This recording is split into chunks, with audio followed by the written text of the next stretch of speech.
I'm always hard pressed to answer that since the conclusions all seem correct to me. So and it's always mysterious why why it feels like we're the outliers and we're the only or among the very few people that reach some of these conclusions about sort of the relative stagnation in science and technology, the ways in which this is deranging our culture, our politics, our society, and then how we need to try to find some bold ways some bold ways to find a new portal to a different world.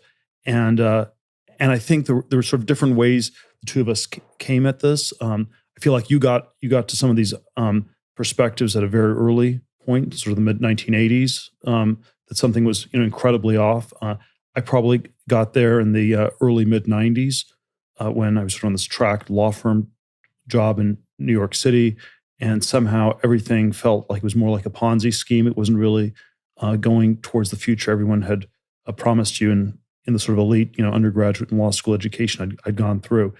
And so, so I think there was sort of a point we got to these insights, but it's still striking how how out of sync they feel with so much of our society, even in 2019. Yeah, that's a very striking thing for me, and it's also something that's frustrated me sometimes when I look forward to you being interviewed. Is that it often feels to me that so much time is spent on the initial question, like, are we somewhat stagnating in science and technology? That rather than assuming that as a conclusion, which I think we can make a pretty convincing argument that there has been a lot of stagnation, it seems to me that a lot of these conversations hang at an earlier level. And so one of the things that I was hoping to do in this, which is I think your second long-form podcast, you did Dave Rubin's show some time ago, is to sort of presuppose some of the basics that people will be familiar with who've been following either one of us or both of us, and to get to the part of the conversation that I think never gets explained and discussed because people are always so hung up at the initial frame issue. So with your indulgence, let's talk a little bit about what you and I see and any differences that we might have about this period of time that we find ourselves in 2019. What would you say is the dominant narrative before we get to what might be our shared kind of counter narrative? Well, the dominant narrative is probably fraying and has been fraying for some time, but it is something like, we're in a world of generally fast scientific and technological progress. Things are getting better all the time. There's some imbalances that maybe need to be smoothed out. There's some corner case problems. Maybe there's some dystopian risks because the technology is so fast and so scary that it might be destructive.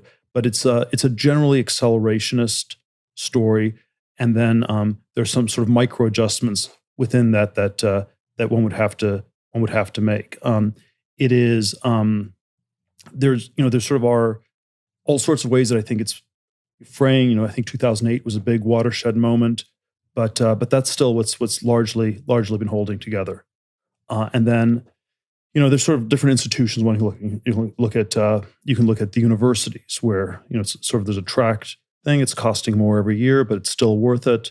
It's still an investment in the future, and this was probably already questionable in the 1980s, 1990s. College debt in the United States in 2000 was $300 billion. Now it's around 1.6, 1.7 trillion. And so there's a way in which the story was shaky 20 years ago, and today is much shakier. It's still sort of holding together somehow. So in this story, in essence, the great dream is that your children will become educated, they will receive a college education, they will find careers, and then in this bright and dynamic society, they can look forward to a future that is brighter than the future that previous generations look forward to. Yes, I think now again, I think people are hesitant to actually articulate it quite that way because that already sounds not quite true to people. Well, to your point, they've been adding epicycles for some time. And so it's maybe it's a bright future, but it's really different from the parents, as we can't quite know. And they have all these new devices. They have an iPhone, and they can text really fast on the iPhone. We can't even understand what the younger generation is doing. So there's so maybe it's better has sort of an objective scale. Maybe it's just different and unmeasurable, but better in sort of an unmeasurable way. So there sort of are ways it's gotten modified, but that would still be, very powerfully intact narrative. And then and then that there are sort of straightforward things we can be doing. The system's basically working, and it's basically going to continue to work. And there's sort of a global version of this. There's a U.S. version. There's a upper middle class U.S. version. There are a lot of different variations on this.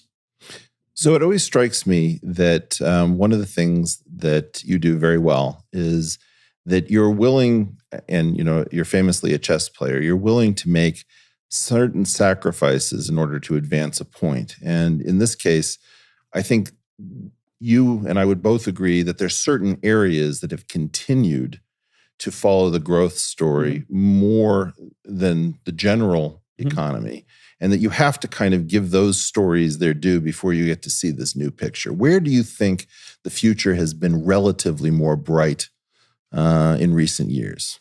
Well, again, I sort of date this era of relative stagnation and slowed progress all the way back to the 1970s. So I think it's been close to half a century that we've been in this era of seriously slowed progress.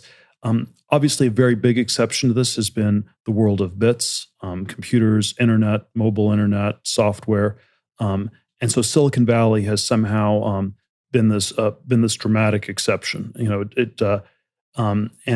the world of atoms, has been much slower for something like 50 years. And when I was an undergraduate at Stanford in the late 1980s, almost all engineering disciplines, in retrospect, were really bad fields to go into. People already knew at the time you shouldn't go into nuclear engineering. Aeroastro was a bad idea, but chemical engineering, mechanical engineering, all these things were bad fields. Computer science would have been a very good field to go into, and that's been sort of an area where there's been tremendous growth. So that's sort of the signature one that I would cite. There are questions about how healthy it is at this point, even within that field. So there's the iPhone is now looking the same as it did 7-8 years ago. So if that's the iconic invention, not quite so sure. And so there's been sort of definitely a change in the tone, even within Silicon Valley, in the last 5-6 years on this. But that had been one that was very, very decoupled. The decoupling itself had some odd effects where if you have sort of a narrow cone of progress around this world of bits, then the people who are in those parts of the economy that have more to do with atoms will feel like they're being left behind. And so there was something about the tech narrative that had this very didn't necessarily feel inclusive, didn't feel like everybody was getting ahead. And one of the ways I've described it is that we live in a world where we've been working on the Star Trek computer in Silicon Valley, but we don't have anything else from Star Trek. We don't have the warp drive. We don't have the transporter. We can't, re-engineer matter in sort of this cornucopian world where there's no scarcity.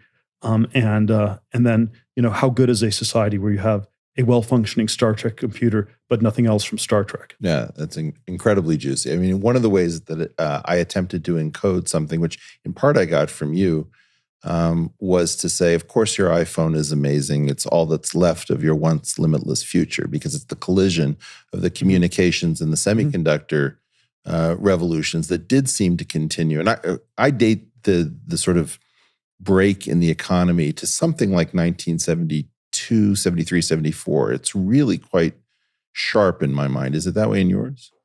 Yes, it was probably like, I'd say 1968, people still, the narrative of progress seemed intact. By 73, it was somehow over. So somewhere in that 5-year period, I've sort of had, the 1969 version was we landed on the moon in July of 1969, and Woodstock starts 3 weeks later, and maybe that's one way you could describe the cultural shift. You can describe it in terms of the oil shocks of 1973 at the back end. There probably, with the benefit of hindsight, there were things that were already fraying by the late 1960s. So the environment was getting dramatically worse. You have the Graduate movies. You should go into plastics. I think that was 1968 or 69, and that would have. So there were sort of things where the story was fraying, but I think it was still broadly intact in 1968 and somehow seemed very off by 73. Now, something that actually I'm scanning my memory, and I don't know that we've had this conversation, so I'm curious to hear your answer. One of the things that I found surprising is that I think I can tell a reasonably decent story about how this is a result of a scientific problem rather than the mismanagement of our future. Do you believe that if we assume that there was this early 1970s structural change in the economy, that it was largely a sort of man-made problem, which is what we seemingly implicitly always assume, or might it be a scientific one? And let me give you the one iconic example that really kind of drives it home for me. I think quarks were discovered in 1968. And to find out that the proton and neutron are comprised of up and down quarks is an incredible change in our picture of the world. Yet it has no seeming implications for industry. And I started thinking about this question. Are we somehow fenced out of whatever technologies are to come, that we've sort of exhausted one orchard of low-hanging fruit and haven't gotten to the next? Yes. Yeah. So there's always, I think, one way to parse this question of scientific technological stagnation is sort of nature versus culture. Did the ideas in nature run out, or at least the useful ideas? So maybe we make some more discoveries, but they're not useful. Or the easily useful. Easily useful. So there's sort of nature. So it's a problem with nature. And then the cultural problem is that there was actually a lot to be discovered, or a lot that could be made useful, but somehow the culture had gotten deranged. And I sort of go back and forth on those two explanations. I think it's very complicated. Obviously, we had, I think in physics, you'd say, even though, probably even the fundamental discovery stopped after the mid-1970s, but certainly the translation didn't happen. Quarks don't matter for chemistry, and chemistry is what matters on a human level. I would say there was a lot that happened in biochemistry. So sort of the, not chemistry down, but sort of chemistry up, the interface between chemistry and biology. And that's where I would be inclined to say there's a lot more that could happen and has not quite happened, because maybe the problems are hard, but maybe also the cultural institutions for researching them are restrictive. It's too heavily regulated in certain ways, and it's been just somewhat slower than one would have expected in the 1970s. So maybe it's really just a constant dialogue between nature and culture. Yes, obviously, because if nature has stopped, then the culture is going to derange. So there's a way in which culture is linked to nature. And then, if the culture deranges, it also will look like nature stopped. So I think these things there are probably elements of both. But I am always optimistic in the sense that I think we could have done better. I think we could do better. I think there are, it's not necessarily the case that we can advance on all fronts in every direction, but I think there's more space on the frontier than just in this world of bits. So I think there are various dimensions on atoms where we could be advancing, and we just have chosen not to. Why do you think it's so hard to convince people that, because both of us have had this experience where we sit down, let's say, to an interview, and somebody talks about the dizzying pace of change. And both you and I see it's almost objectively true. I have this test, which is go into a room and subtract off all of the screens. Yes. How do you know you're not in 1973, but for issues of design? There aren't that many clues. Yes, there are. Well, there are all sorts of things one can point to. I always point to the productivity data in economics, which aren't great. And then you get into debates, how accurately are those being measured? You have this sort of intergenerational thing where, our generation, Gen X, has had a tougher time than the boomers. The millennials seem to be having a much tougher time than, either us or the boomers had. So there seems to be this generational thing. So there are some of these sort of macroeconomic variables that seem pretty off. The direct scientific questions, I think, are very hard to get a handle on. And the reason for this is that in late modernity, which we're living in, there's simply too much knowledge for any individual human to understand all of it. And so, And so in this world of extreme hyper specialization, where it's narrower and narrower subsets of experts policing themselves and talking about how great they are, the string theorists talking about how great string theory is, the cancer researchers talking about how they're just about to cure cancer, the quantum computer researchers are just about to build, a quantum computer that will be a massive breakthrough. And then if you were to say that all these fields, not much is happening, people just don't have the authority for this. And this is somehow a very different feel for science or knowledge than you would have had in 1800 or even in 1900. In 1800, Goethe could still understand just about everything. Right. 1900, Hilbert could still understand just about all of mathematics. And so this sort of specialization, I think, has made it a much harder question to get a handle on. The political cut I have on the specialization is always that if you analyze the politics of science, the specialization should make you suspicious. It should, because if it's gotten harder to evaluate what's going on, then it's presumably gotten easier for people to lie and to exaggerate, and then one should be a little bit suspicious, and that's sort of my starting bias. Well, and mine as well. And I think perhaps sort of the craziest idea to come out of all of this, and again, you met your version of this in a law firm, which is predicated upon the idea that a partner would hire associates and the associates would hope to become partners who could then hire associates. And so that has that pyramidal structure. And in the university system, every professor is trying to train graduate students to become research professors to train graduate students. And I think that, the universities were probably the most aggressive of these sort of things I've called embedded growth obligations.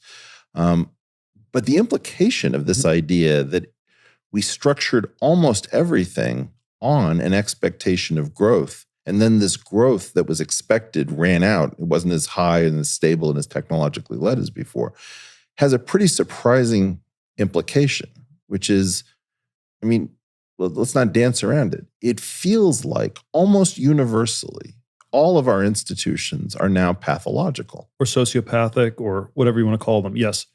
I suppose there are sort of two ways one could imagine going. If you had these expectations of great growth, great expectations. He's the Charles Dickens novel from the 19th century. We had great expectations, and then you can try to be honest and say the expectations are dialed down, or you can continue to say everything's great and it just happens not to be working out for you, but it's working out for people in general. And somehow it's been very hard to have the sort of honest reset. And the incentives have been for the institutions to derange and to lie. So there's probably a way the universities could function if they did not grow. You'd be honest. Most people in PhD programs don't become professors. Maybe you'd make the PhD programs much shorter. Maybe you'd be much more selective. You'd let fewer people in. There would be some way you could sort of adjust it, and the institutions could still be much healthier than they are today. But that's not the path that seemingly was taken. And something like this could have been done in a law firm context, where maybe you still let the same percentage of people become partner, but the partners don't make quite as much money as before, or something like that. So there would have been ways one could have gone, but those are generally not the choices that were made. Yeah, I wonder if that's even possible, because if you had a law firm that was honest, or a university that was fairly honest, and you had one that was dishonest, it seems to me that the dishonest one could attempt to use its prestige to outcompete the honest one. And so that would become a self-extinguishing strategy, unless you somehow had like a truth in advertising program. Yeah, I don't know. I do think the truth, when it breaks through, you're better off having told it than not having. And so it's always, as long as everybody was dishonest, it could work. Well, it's mysterious to me how long it worked. We had these crazy bubble economies we had the tech bubble in the 90s, the housing bubble in the 2000s, what I think is a government debt bubble, this last decade. And so if you've had this sort of, up-down bubble, that's sort of harder to see than if things were just flat. So if the growth in 1970, things had just flatlined, and you had 40 years of no growth, that would have been problematic, and you might have noticed that very quickly. Right. But in a sense, simplifying a lot, you could say we had, the 70s were down, the 80s were up, the 90s were up, the 2000s were down. So 2 down, 2 up, net flat. But it didn't feel that way internally. There was a lot of excitement, a lot of stuff happened. And so, there's and California was like a even more extreme version of this. The last 3 recessions in California were much more severe than in the country as a whole. The recoveries were steeper. And so California's felt incredibly volatile. The volatility gets interpreted as dynamism. And then before you know it, 30 or 40 years have passed. One thing that I'm very curious about is how this discipline seems to have arisen, where almost everyone representing the institutions tells some version of this universal story, which, I'll be honest, to my way of thinking, can be instantly invalidated by anyone who chooses to do so. It's just that the cost of invalidating it is quite high. Paul Krugman wrote this column called A Protectionist Moment, where he said, let's be honest, the financial elite's case for ever freer trade has always been something of a scam. And so you had people who were participating in this who seem to have known all along that there's no way of justifying this on paper, but yet were willing and able to participate with seemingly very few consequences to their careers. Like, it didn't give opportunities to people who were heterodox and saying, hey, aside from a few bright spots, more or less, we've actually entered a period of relative stagnation. How did this happen? How is it that this feels so? I think the individual incentives were very different from the collective incentive. The collective incentive, we should have an honest conversation and level set things and get back to a better place. I think the individual incentives were often, you pretend that it's working great for you. It's like if you're, there are 20,000 people a year who move to Los Angeles to become movie stars, about 20 of them make it. And so you could say, well, it's been really hard. Nobody wants to hire me. This is a terrible city. Or you could say, this has been wonderful. All the doors are being opened to me. And that's the second one is more fictional, but that's sort of the thing you're supposed to say if you're succeeding. And I think there's a way. This is how we've been talking about globalization, where it's sort of a glib globalization. It's working great for me, and I'd like to have more people, more talented people come to the U.S. I'm not scared of competing with them, and on and on. So this sort of is this this or academia. If you're a professor in academia, so the tenure system is great. It's just picking the most talented people. I don't think it's that hard at all. It's completely meritocratic. And if you don't say those things, well, we know you're not the person to get tenure. Yeah, it's so. I think there is sort of like this individual incentive where you're supposed, if you pretend the system is working, you're simultaneously signaling that you're one of the few people who should succeed in it. So one image that I have, and you and I have talked. I use the word kayfabe for the system of nonsense that undergirds professional wrestling, and you've taken to using LARPing, live action role playing. It strikes me that we have 2 separate parallel systems. Now, this podcasting experiment that you and I are now part of provides for a very unscripted, out of control narrative. And then there's this parallel institutional narrative that seems to exist in a gated form where the institutions keep talking to each other and ignore this thing that's happening that has reached more and more people, so that you effectively have multiple narratives, one of which I think almost no one needs to believe. It's just that the institutions need to trade kind of lies and deceptions back and forth amongst themselves. How is it that these 2 things can be kept separate? It's like a real wrestling league and a professional wrestling league side by side, where somehow they just don't come into contact with each other. Well, I think if they came into contact, something they could, then they wouldn't both be able to exist. So I think that's not surprising that they can't come into contact. I don't think it's a terribly, I don't think it's ultimately stable. So I think ultimately, our account is going to prevail. The institutional account is so incorrect that it will ultimately fail. I've probably been more hopeful about how quickly truth prevails than it has, but I would still be very hopeful that that our account is really going to break through in in the next few years. I've been talking about the tech stagnation problem for the better part of a decade. And I think when I was talking about this in 2008, 2009, 2010, this was still a fringy view. It was very fringy within Silicon Valley. And I think even within Silicon Valley, there's sort of a lot of people who've come around to it, who've partially come around to it. There's a sense that tech has a bad conscience. It feels like it's not delivering the promises. Google had this propaganda about the future, and it's now seen as the self-driving cars are further away than people expected. And so I think there is sort of a sense that things have shifted a lot over the last decade. But even like 5 years ago, I mean, it feels to me, I moved out to work with you in 2013, and I'd never seen a boom before. I mean, this was one of the things that was really important to me, is that being in academics, the academy had been in a depression since this change around 1972, 73. And seeing a boom and seeing people with like flowers and dollar signs in their eyes, talking about a world of abundance and how everything was going to be great. It seemed like everybody was the CEO or CTO of some tiny company. And then very, very quickly, it all started to change. And I felt like a lot of people moved back into the behemoths from their little startup having failed. A lot of the ideology felt poisonous, like don't be evil was not even something you could utter without somebody snickering behind your back. There's like a self-hating component where the engineers have been recruited ideologically and are like not actually there to do business.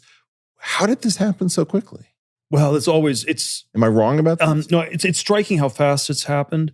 It's striking how much it's happened in the context of a bull market. So if you describe this in terms of psychology, you'd think that people would be as angry in Silicon Valley as they are today. The stock market must be down 40 or 50%. It's like, people in New York City were angry in 2009. They were angry at the banks. They hated themselves. But, the stock market was down 50, 60%. The banks had gotten obliterated.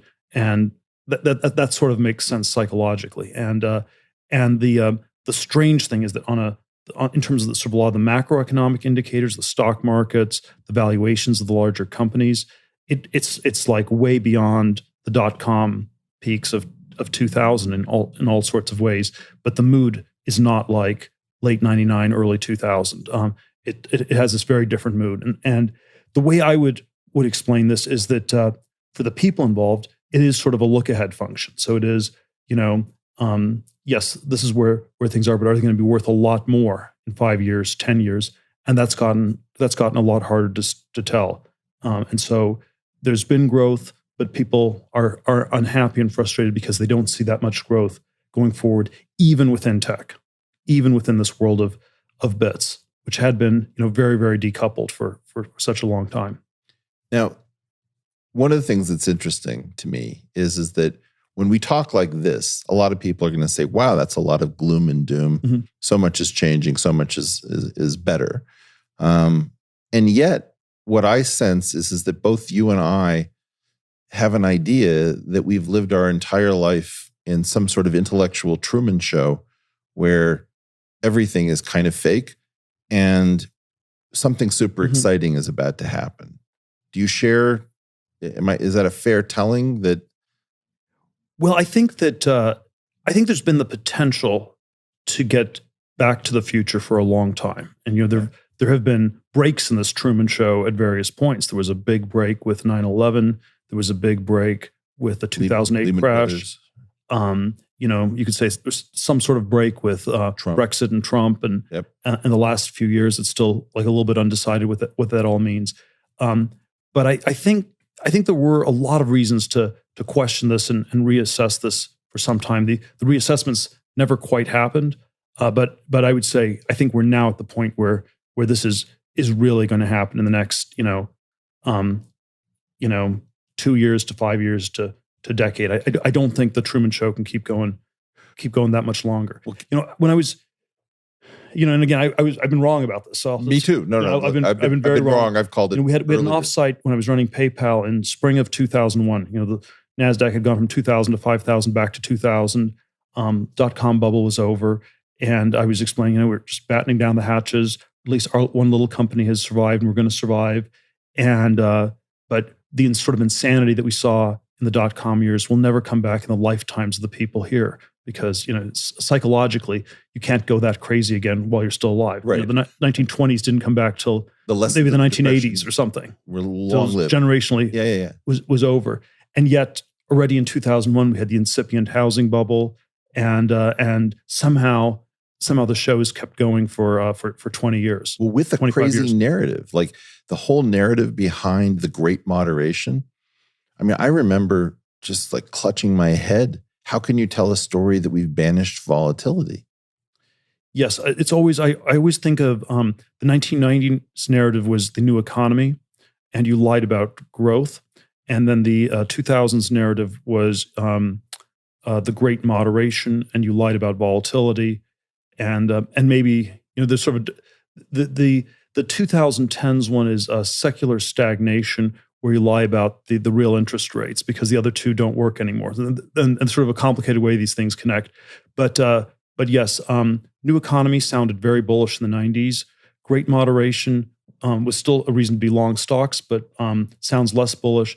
And then secular stagnation in the Larry Summers form, just to be specific what we're talking about, means, again, that you should be long the stock market. The stock market's going to keep going up because things are so stagnant, the real rates will stay low forever.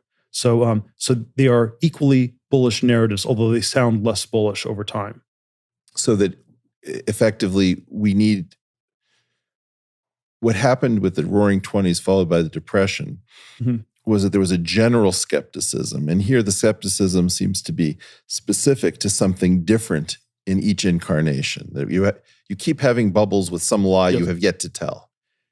Yes, but I think, of course, I think the crazy cut on the 20s and 30s was that we didn't need to have as big of a crash. You could have probably done all sorts of intervention, because the 1930s was still a period that was very healthy in terms of background scientific technological innovation. If we just rattle off what was discovered in the 1930s that had real world practical things, it was the aviation industry got off the ground, the talkies and the movies got going. You had the plastics industry. You had the you had secondary oil recovery. You had household appliances got developed, and by 1939 there were 3 times as many people who had cars in the U.S. as in 1929, and so there was this crazy tailwind of scientific and technological progress that then somehow got badly mismanaged financially by whoever you blame the crash on.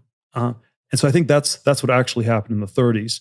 And then we tried to sort of manage all these financial indicators much more precisely in recent decades, even though the tailwind wasn't there at all. So let me focus you on 2 subjects that are important for trying to figure out the economy going forward. I'm very fond of perhaps overclaiming, but making a strong claim for physics, that physics gave us atomic devices and nuclear power and ended World War II definitively. It gave us the semiconductor, the World Wide Web. Theoretical physicists invented molecular biology, the communications revolution. All of these things came out of physics. And you could make the argument that physics has been really underrated as powering the world economy. On the other hand, it's very strange to me that we had the 3-dimensional structure of DNA in 1953. We had the genetic code 10 years later. And we've had very little in the way of, let's say, gene therapy to show for all of our newfound knowledge. Now, I have no doubt that we are learning all sorts of new things, to your point about specialization in biology.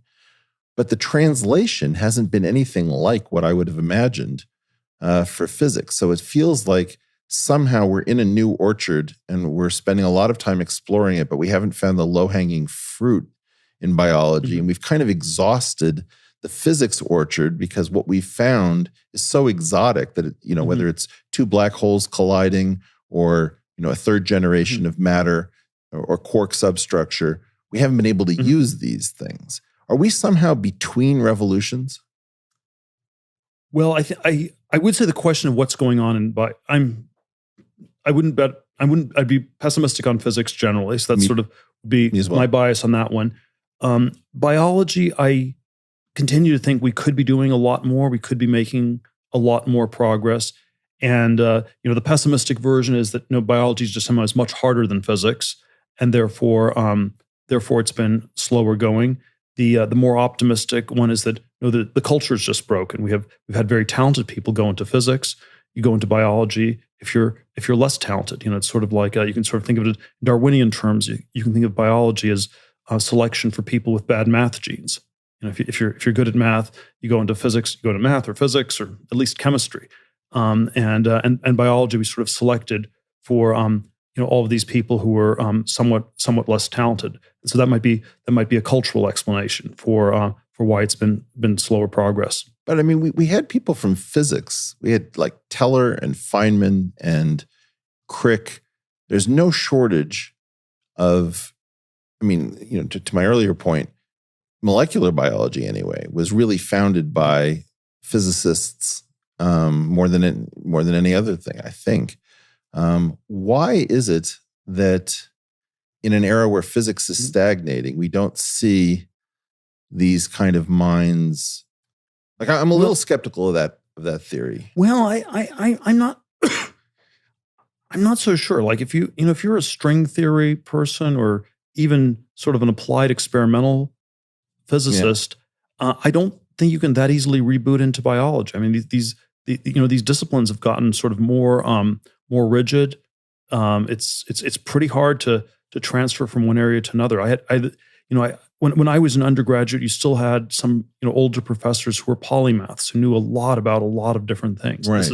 This is I think the way one should really think of Watson and Crick or Feynman or Teller. They were certainly world class in their field, but also like incredible in a lot of different fields. Highly transgressive. And the cultural or institutional rule is no polymaths allowed. Wow. You can be narrowly specialized. Yeah. And if you're interested in other things, you better keep it to yourself and not tell people, because if you say that you're interested in computer science and also music or studying the Hebrew Bible, wow, that's just that must mean you're just not very serious about computer science. Well, so I totally want to riff on this point because I think you've hit the nail on the head. To my way of thinking, the key problem is, if you go back to our original contention, which is that there is something universally pathological about the stories that every institution predicated on growth has to tell about itself when things are not growing. The biggest danger is that somebody smart inside of the institution will start questioning things and speaking openly. And it seems like the polymaths would be the people who could connect the dots and say, there's not that much going on in my department. There's not much going on in this department over here. Not that much going on in this department over there. And those people are very, very dangerous.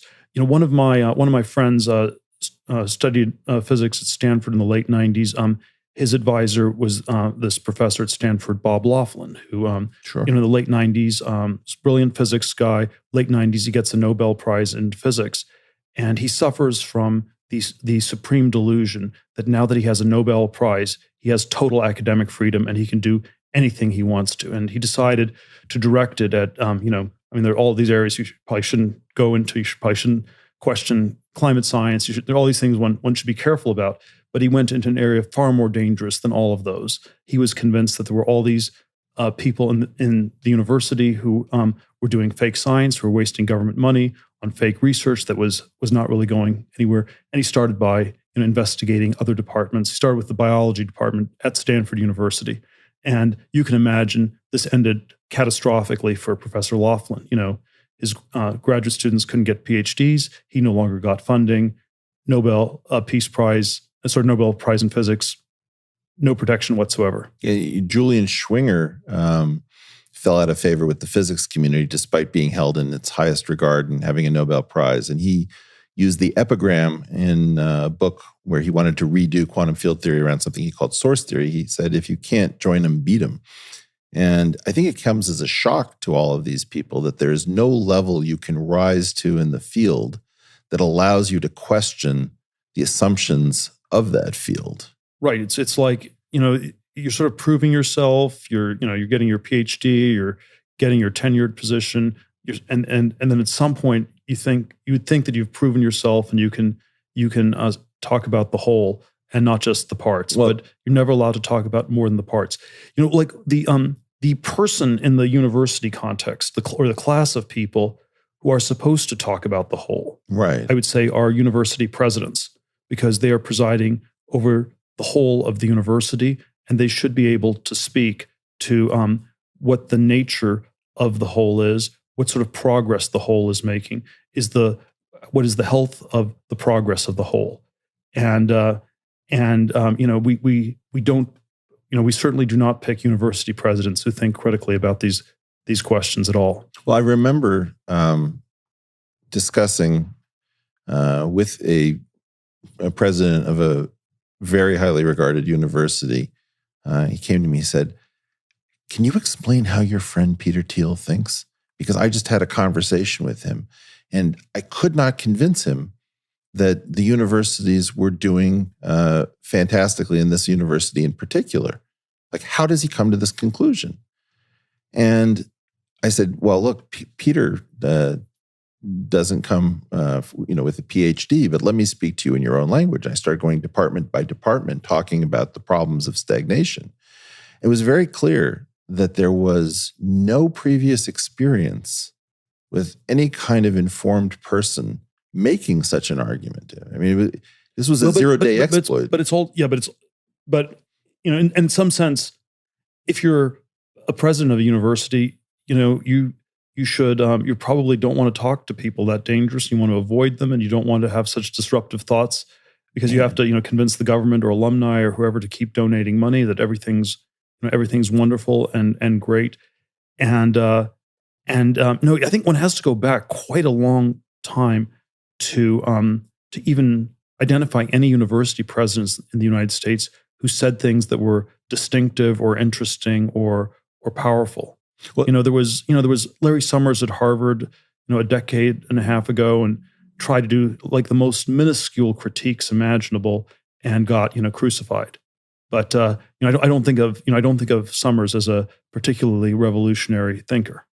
Well, he was possessed of an idea that the intellectual elite, in which he undoubtedly saw himself a part of, had the right to transgress boundaries. And I think what's stunning about this is the extent to which this breed of outspoken, disruptive intellectual has no place left inside of the system from which to speak. But it's not that surprising. Like in a healthy system, you can have wild dissent and it's not threatening because everyone knows the system is healthy. True. In an unhealthy system, the dissent becomes much more dangerous. Okay. So this is, and I think that's it's not that surprising. There's always one riff I have on this is always, if you think of a left-wing person as someone who's critical of the structures of our society, right? There's a sense in which we have almost no left-wing professors left. I mean, that's right. In the sense, like Noam Chomsky is still there as sort of a last remnant of some clade that no longer exists. Left-wing in the sense of, let's say, just being critical of the institutions they're part of. Right. And there may be some that are much older. So if you're maybe in your 80s, we can pretend to ignore you, or this is just what happens to people in their 80s. Sure. And but I don't see younger professors in their, let's say, 40s who are deeply critical of the university structure. I think it's just not, you can't have that. It's like, again, if you come back to something as reductionist as the ever escalating student debt, right? The bigger the debt gets, you can sort of think, what is the 1.6 trillion? What does it pay for? And in a sense, it pays for $1.6 trillion worth of lies about how great the system is. And so the more the debt goes, the crazier the system gets, but also the more you have to tell the lies. And these things sort of go together. No, it's not a stable sequence. At some point, this breaks. Again, I would bet on a decade, not a century. Well, this is the fascinating thing. You, of course, famously started the Theil Fellowship, as a program, Mhm. which, correct me if I'm wrong on this, 2005 is when student debt became non-dischargeable Yes. even in bankruptcy. The Bush 43 bankruptcy revision. Right. Now, that Yes, is... and so if you don't pay off your student loans when you're 65, the government will garnish your Social Security wages to pay off your student debt. Right. This is amazing that this exists in a modern society. And of course, well, so let me ask, am I right that you were attacking what was necessary to keep the college mythology going, and you were frightened that college might be enervating some of our sort of most dynamic minds? Were you Well, I responding? think I think there are sort of a lot of different critiques one can Sure. have of the universities. I think the debt one is a very simple one. It's always dangerous to be burdened with too much debt. It sort of does limit your freedom of action, and it seems especially pernicious to do this super early in your career. And so if out of the gate you owe $100,000 and it's never clear you can get out of that hole, that's going to either demotivate you, or it's going to push you into maybe slightly higher paying, very uncreative professions of the sort that are probably less good at moving our whole society forwards. And so I think so I think the whole thing is extraordinarily pernicious. So, And it was one of these things where when I started talking about this back in 2010, 2000 it was already like it was controversial, but it was not it was like younger people all agreed with me. the younger people did. And it's a decade later. It's a lot crazier. It hasn't, we haven't yet completely won, but I think there are sort of more and more people who agree with us. I think at this point, the Gen X parents of college students tend to agree, whereas I would say the baby boomer parents, 15 years ago would not have agreed. The 2008 crisis was a big watershed in this too, where you could say the tracking debt, roughly made sense as long as all the tracked careers worked. And 2008 really blew up, consulting, banking, sort of a number of the more tracked professions got blown up. And so that was kind of a watershed.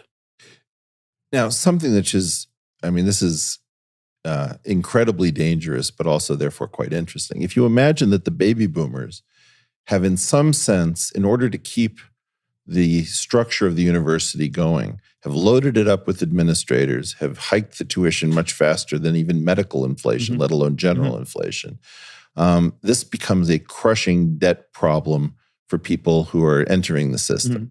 I saw a recent article that said that the company that I think it's called Seeking Arrangements, which introduces older men and women with money to younger men and women with a need for money for some sort of ambiguous, hybridized dating, companionship, financial transfer. And the claim was that lots of students were using this supposed sugar daddying and sugar mommying, I don't know what the terminology is, in order to alleviate their debt burden. It's almost as if the baby boomers, in so creating a system, are subjecting their own children to things that are pushing them towards a gray area a few clicks before you get to honest prostitution. No, I don't want to impute too much intentionality. How this happened. I think it's somewhat emergent. A lot of these, it was mostly emergent. Mostly these things people, that we had sort of somewhat cancerous. We don't distinguish real growth from cancerous growth, and then once the cancer sort of metastasizes at a certain size, you sort of somehow try to keep the whole thing going, and it doesn't make that much sense. But yes, I think one of the reasons, one of the challenges, and on our side, let's be a little bit more self-critical here on this, is that the question we always are confronted with: well, what is the alternative? How do you actually do something? And it is, it's not obvious what the individual alternatives are. On an individual level, if you get into a elite university, it probably still makes sense to go. It probably doesn't make sense to go to number 100 or something like this. Yeah, I think that's right. But so there is sort of a way it can still work individually, even if it does not work, for our country as a whole. And so there are sort of all these challenges in coming up with alternate tracks. Like I think in software, there's some degree to which people can be hired if they're just good at coding, and it's not quite as critical that they have a computer science degree. Can one do this in other careers, other fields? I would tend to think one could. It's been slow to happen. Well, so you and I have been excited about a great number of things that have been taking place outside of the institutional system. But one of the things that I continue to be mystified by is that we are somewhat politically divided, where you are well known as a conservative, and I really come from a fairly radical, progressive streak. So we have this common view of a lot of the problems, but sometimes we come to very different ideas about how those problems should be solved. Do you want to maybe just try riffing, Sure. figuring out, like, assume that we somehow found ourselves in a position of some degree of power with an ability to direct a little bit more than we have currently. What would you do to create the preconditions? So not necessarily picking particular projects, but what would you try to do to create the preconditions where people are really dreaming about futures, both at a technological level, family formation, making our civil society healthier? Where would you start to work first? Well, there's a lot of things that. So I'm always a little bit uncomfortable with this sort of question, because you can turn it on me too. Because I feel like we're not going to be dictators of the United States, and then there are all sorts of things we could do if we were dictators.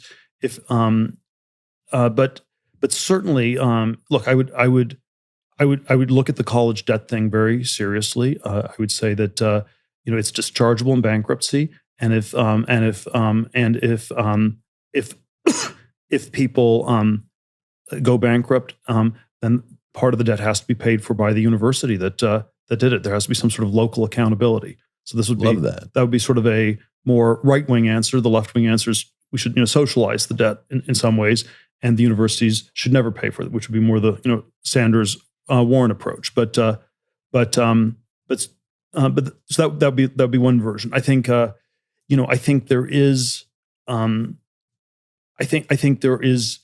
I think one of the main ways inequality has manifested in our society in the last 20, 30 years. I think it's more stagnation than inequality. Right. But just on the inequality side, it's the runaway housing costs. And there's a baby boomer version where you have super strict zoning laws so that the house prices go up, and the house is your nest egg. It's not a place to live. It's your nest egg for retirement. And I would try to figure out some ways to dial that stuff back massively. And that's probably an intergenerational transfer where it's bad for the asset prices of baby boomer homeowners, but better for younger people to get started in sort of family formation or starting households. What do you think about the idea of a CED, a college equivalency degree, where you can prove that you have a level of knowledge that would be equivalent, let's say, to a graduating Harvard chemistry major, right? Or fraction thereof, where you have the ability to prove that through some sort of online delivery mechanism, you can. Great idea. I love it. Yeah, I think it's very hard to implement. Again, I think these things are hard to do. Well, but great idea. There's a possibility of. But look, we have all these people who have something like Stockholm syndrome, where they if you got a Harvard chemistry degree, right, and if you suspect that actually the knowledge could be had by a lot of people, and if it's just a set of tests you have to pass, that your degree would be a lot less special. You'll resist this very, very hard. If you're in an HR department or in a company hiring people, you will want to hire people who went to a good college because you went to a good college. And if we broadened the hiring and said we're going to hire all sorts of people, maybe that's self-defeating for your own position. So I think there are I think one should not underestimate how many people, have a form of Stockholm syndrome here. So some other ideas. At some point when we were talking about, and I should have said earlier that the Theil Fellowship, for those who don't know, is a program that has historically, at least began paying very young people who'd been admitted to colleges to drop out of those colleges. So they got to keep the idea that they'd been admitted to some fairly prestigious place, but then they were given money to actually live their dreams and not put them on hold. Yes, it has been an extremely successful and effective program. It's not scalable. Right. So we had to hack the prestige status thing, where it was as hard or harder to get a Theil Fellowship than to get into a top university. Right. And so that's part that's very hard to scale. Well, so when I was looking at that program for you, one of the things that I floated was the idea that if you look at every advanced degree, like a JD or an MD, PhD, none of them seem to carry the requirement of having a BA, which is quite mysterious. And if you fail to get a PhD, let's say, there's usually an embedded master's degree that you get as a going away present. And therefore, if you could get people to skip college, you could give them perhaps 4 years of their lives back. And you could use the first year of graduate school, which is very often kind of a rapid recapitulation of what undergraduate was, so everybody's on a level playing field. And then at worst comes to worst, people would leave as with a master's. They would in general get a stipend because a lot of the tuition is remitted to them in graduate programs. Is that a viable program to get some group of people who are highly motivated to avoid the BA entirely as sort of the administrator's degree rather than the professor's degree? Let me see. So I mean, there are all these different subtle critiques I can have or disagreements, but yeah, I think the BA is not as valuable as it looks. I also think the PhD is not as valuable as it looks. Oh, so you know how to hurt a guy. I sort of feel it's a problem across the board. It strikes me that what you're proposing is a bit of an uphill struggle because at the top universities, the BA is the far more prestigious degree than the PhD at this point. So if you're at Stanford or Harvard, it's pretty hard to get in to the undergraduate, and then you have more PhD students than you have undergraduates. There are all these people who are on a very questionable track. They've made questionable choices. It's not clear, and so if you sort of they probably are going to have some sort of psychological breakdown in their future. The dating prospects aren't good. There are all these things that are a little bit off. So yeah, in theory, if you had a super tightly controlled PhD program, right, that might work. But you have to at least make those two changes. As it is, the people in graduate school, it's like tribbles in Star Trek, and there's we have just so many, and they all feel expendable and unneeded, and it's sort of it's just that's not a good place to be, and whereas I think the undergraduate conceit is still that it's more K selected instead of R selected, that it's more that everybody is special and valuable. That's often not true either. So I'd be critical of both, right? And I think, but yeah, if we could have a real PhD that required that was much harder and that actually led to sort of an academic position or some other comparable position, that'd be good. One of the questions I always come back to in this is, what is the teleology of these programs? Where do they go? And what I think has gone, and one of the analogies I've come up with is, I think elite undergraduate education is like junior high school football. It's junior high school football. I did not see that coming. It's playing football in junior high school is probably not damaging for you, but it's not going anywhere. I see. Because if you keep playing football in high school and college, and then professionally, that's just bad. And the better you are, the more successful you are, the the less well it works. And then the question is, what's the motivational structure? When I was an undergraduate in the 1980s, there was still a part of it where you thought the professors were cool. It might be something you'd like to be at some point in the future, and they were role models, just like in junior high school football, an NFL player would have been a role model. But now it just looks like brain damage in both sides. And now we think it's you're just doing lots of brain damage, and it's a track that doesn't work, and therefore the teleology sort of is broken down. So undergraduate, part of the teleology was that it was preparing you for graduate school,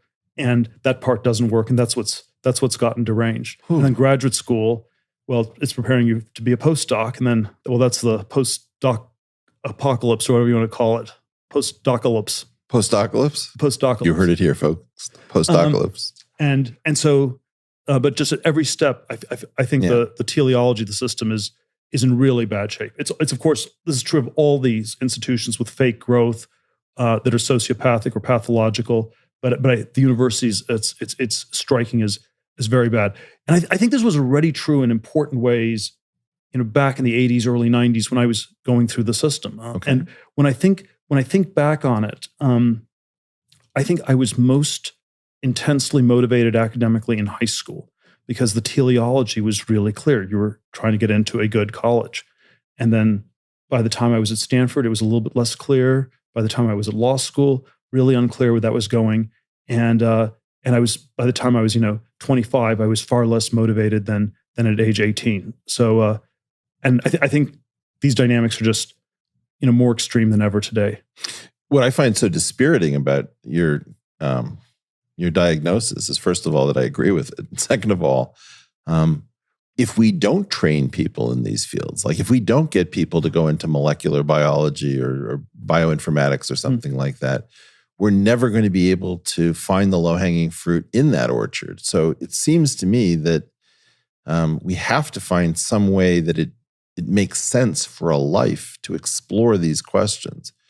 One of the things that I don't understand, and I don't know if you have any insight. Go ahead. No, go ahead. Keep going. Well, I was going to say is that it feels to me that almost all of our institutions are carbon copies of each other at different levels of quality, and that there are only a tiny number of actually innovative institutions. It used to be that, Reed College was sex, drugs, and Goethe, and you had, St. John's with the Great Books curriculum that didn't look like anything else, or Deep Springs, and the University of Chicago was crazy about young people. But the diversity of institutions is unbelievably low. Is that wrong? I think that's fair, but I would say, the bigger problem with a lot of these fields is, I think we have to keep training people. I think we need to keep training people in physics or even these fields that seem completely dead. I'm not, That's super important. But I think the question we have to always ask is, how many people should we be training? And my intuition is you want the gates to be very tight. One of my friends is a professor in the Stanford economics department, and the way he describes it to me is they have about 30 graduate students starting PhDs in economics at Stanford every year. It's 6 to 8 years to get a PhD. At the end of the first year, the faculty has an implicit ranking of the students where they sort of agree who the top 3 or 4 are. The ranking never changes. The top 3 or 4 are able to get a good position in academia. The others not so much. And this is it. We're pretending to be kind to people, and we're actually being cruel, incredibly cruel. And so I think that if there are going to be, it's a supply demand of labor. If there are going to be good positions in academia where you can, have a reasonable life, it's not a monastic vow of poverty that you're taking to be an academic. If we're going to have that, you don't want this sort of Malthusian struggle. If you have 10 graduate students in a chemistry lab and you have to have a fist fight for a Bunsen burner or a beaker, and if somebody says one politically incorrect thing, you can happily throw them all out of the overcrowded bus. The bus is still overcrowded with 9 people on it. That's what's unhealthy. And so, yes, it would be a mistake to say we should dial this down and have 0 people. go into Right. these fields. No, but this is what's scary to me. That's not what I'm advocating or what's being advocated here. But there is a point where if you just add more and more people in a starvation Malthusian context, that's not healthy. Well, this gets to another topic, which I think is really important, and it's a dangerous one to discuss, which is it seems to me that power laws, those distributions with very thick tails, where you have a small number of outliers that often dominate all other activity, are ubiquitous, and that particularly with respect to talent, whether we like them or not, they seem to be present where a small number of people do a fantastic amount of all of the innovation. What do we do if power laws are common to make people more comfortable with the fact that there is a kind of endowment inequality that seems to be part of species makeup? I mean, I don't even think it's just limited to humans. Well, I'm not convinced these sort of power laws are are equally true in all fields of activity. So I think there are, when the United States was a frontier country in the 19th century, right? And most people were farmers, and presumably some people were better farmers than others. But everyone started with 140 acres of land, and there was this wide open frontier. Even if you had some parts of the society that had more of a power law dynamic, there was a large part that didn't, and that was what I think gave it a certain amount of health.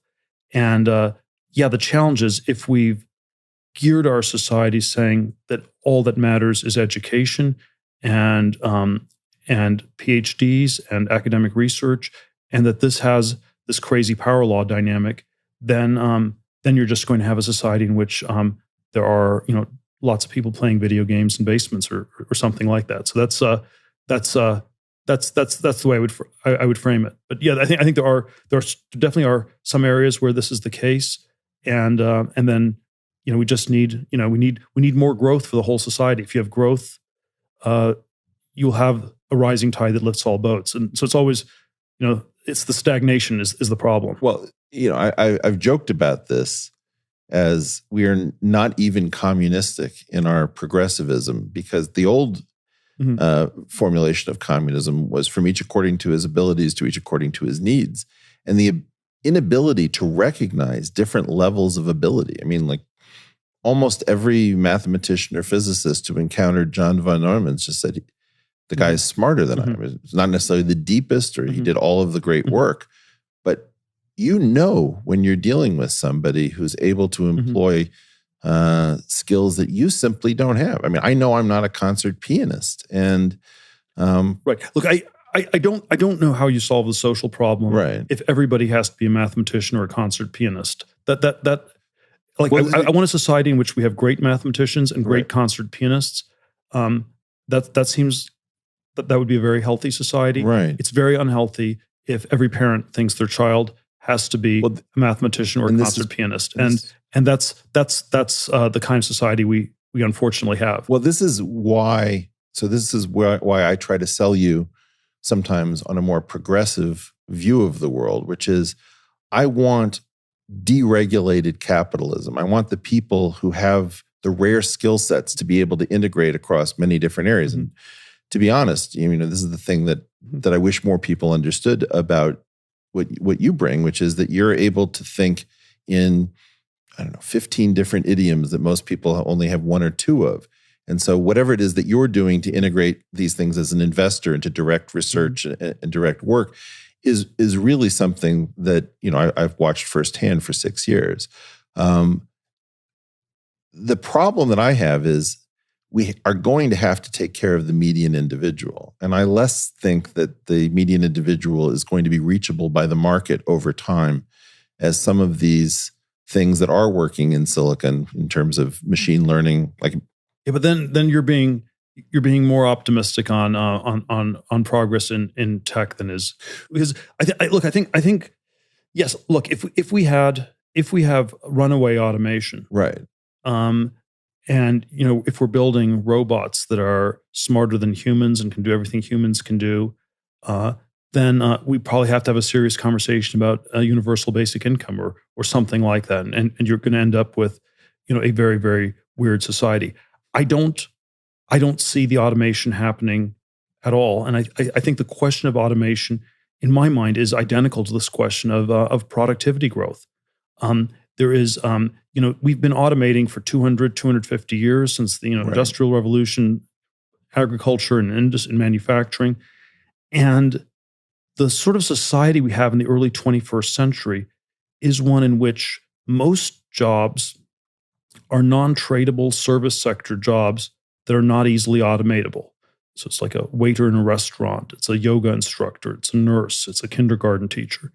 And that's what most jobs in our society are. And because they're so they've been so resistant to automation, that this may be one of the reasons why the productivity numbers are slowing down. Right. Even if we're still innovating as fast in manufacturing, and even if we're still improving agriculture, they're a smaller and smaller part of the economy. And so even 5% a year productivity growth in manufacturing, that means a lot more in manufacturing 60% of the economy than it does when it's, say, 20% of the economy.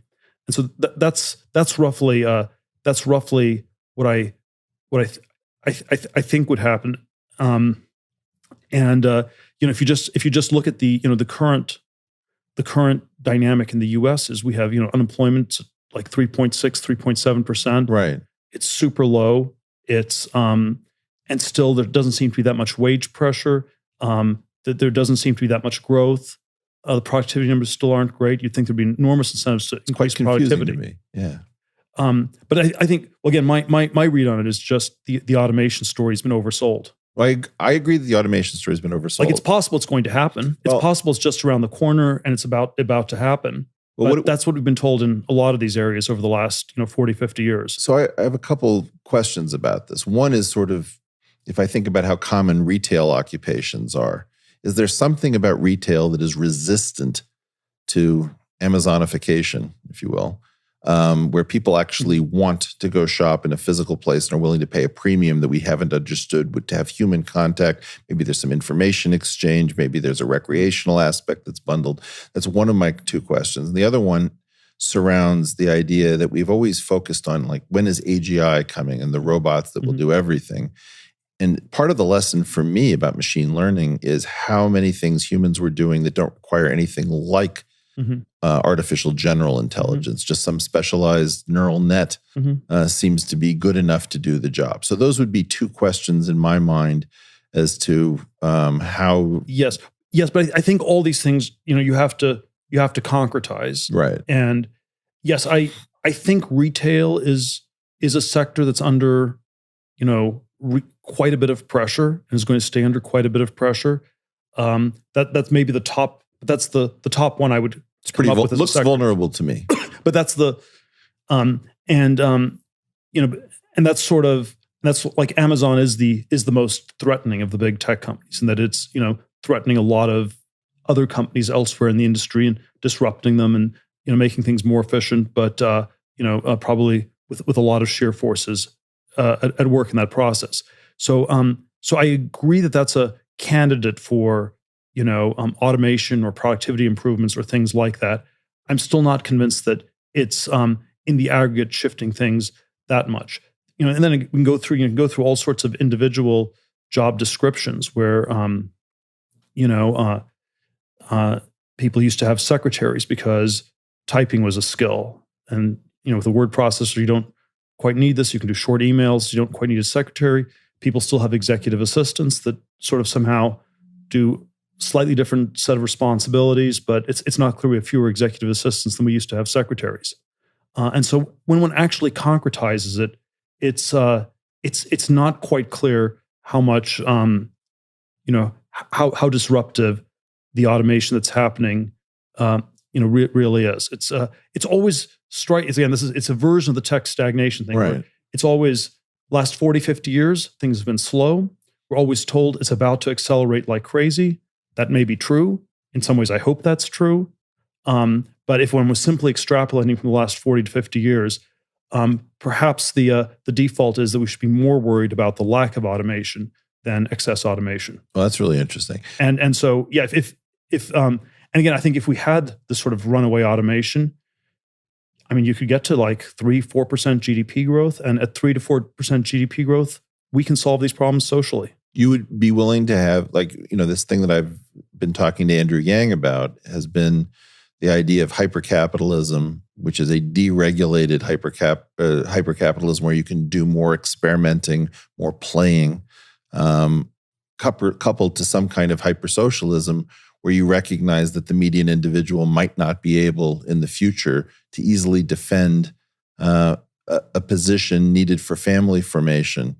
Well, let me rephrase this a little bit. You're not going to get a conversion experience on your first podcast here, Eric. You're going to make me wait for the next? Maybe a little longer than that too. But I would say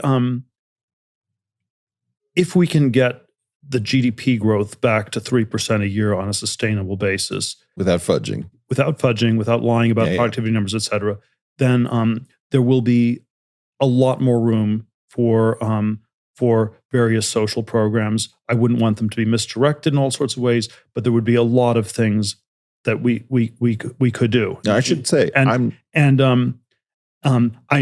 would be very uncomfortable starting with the social programs without the growth, and that's the sort of conversation that I often see happening in Silicon Valley, where we start with UBI, right? Because we're lying about automation. If automation's happening, then we'll see it in the productivity numbers, and then eventually maybe we need something like UBI. If automation is not happening and you do UBI, then you just blow up the economy. Right. I should say, and you've come sort of a question. You've come somewhat towards doing them in parallel. Yeah, I'm okay with that. No. I'm not okay with starting with the socialism. Well, so I appreciate even a Marxist wouldn't believe this. Even a Marxist thinks you have to first get the capitalists to do things before you can redistribute stuff. Right, I know. And you can't start with the redistribution before we've done the automation. I'm not even a Marxist, Peter. But the thing that I was going to say is that as you talk about the fact that we can solve some of these problems socially, I want to talk about from the progressive side.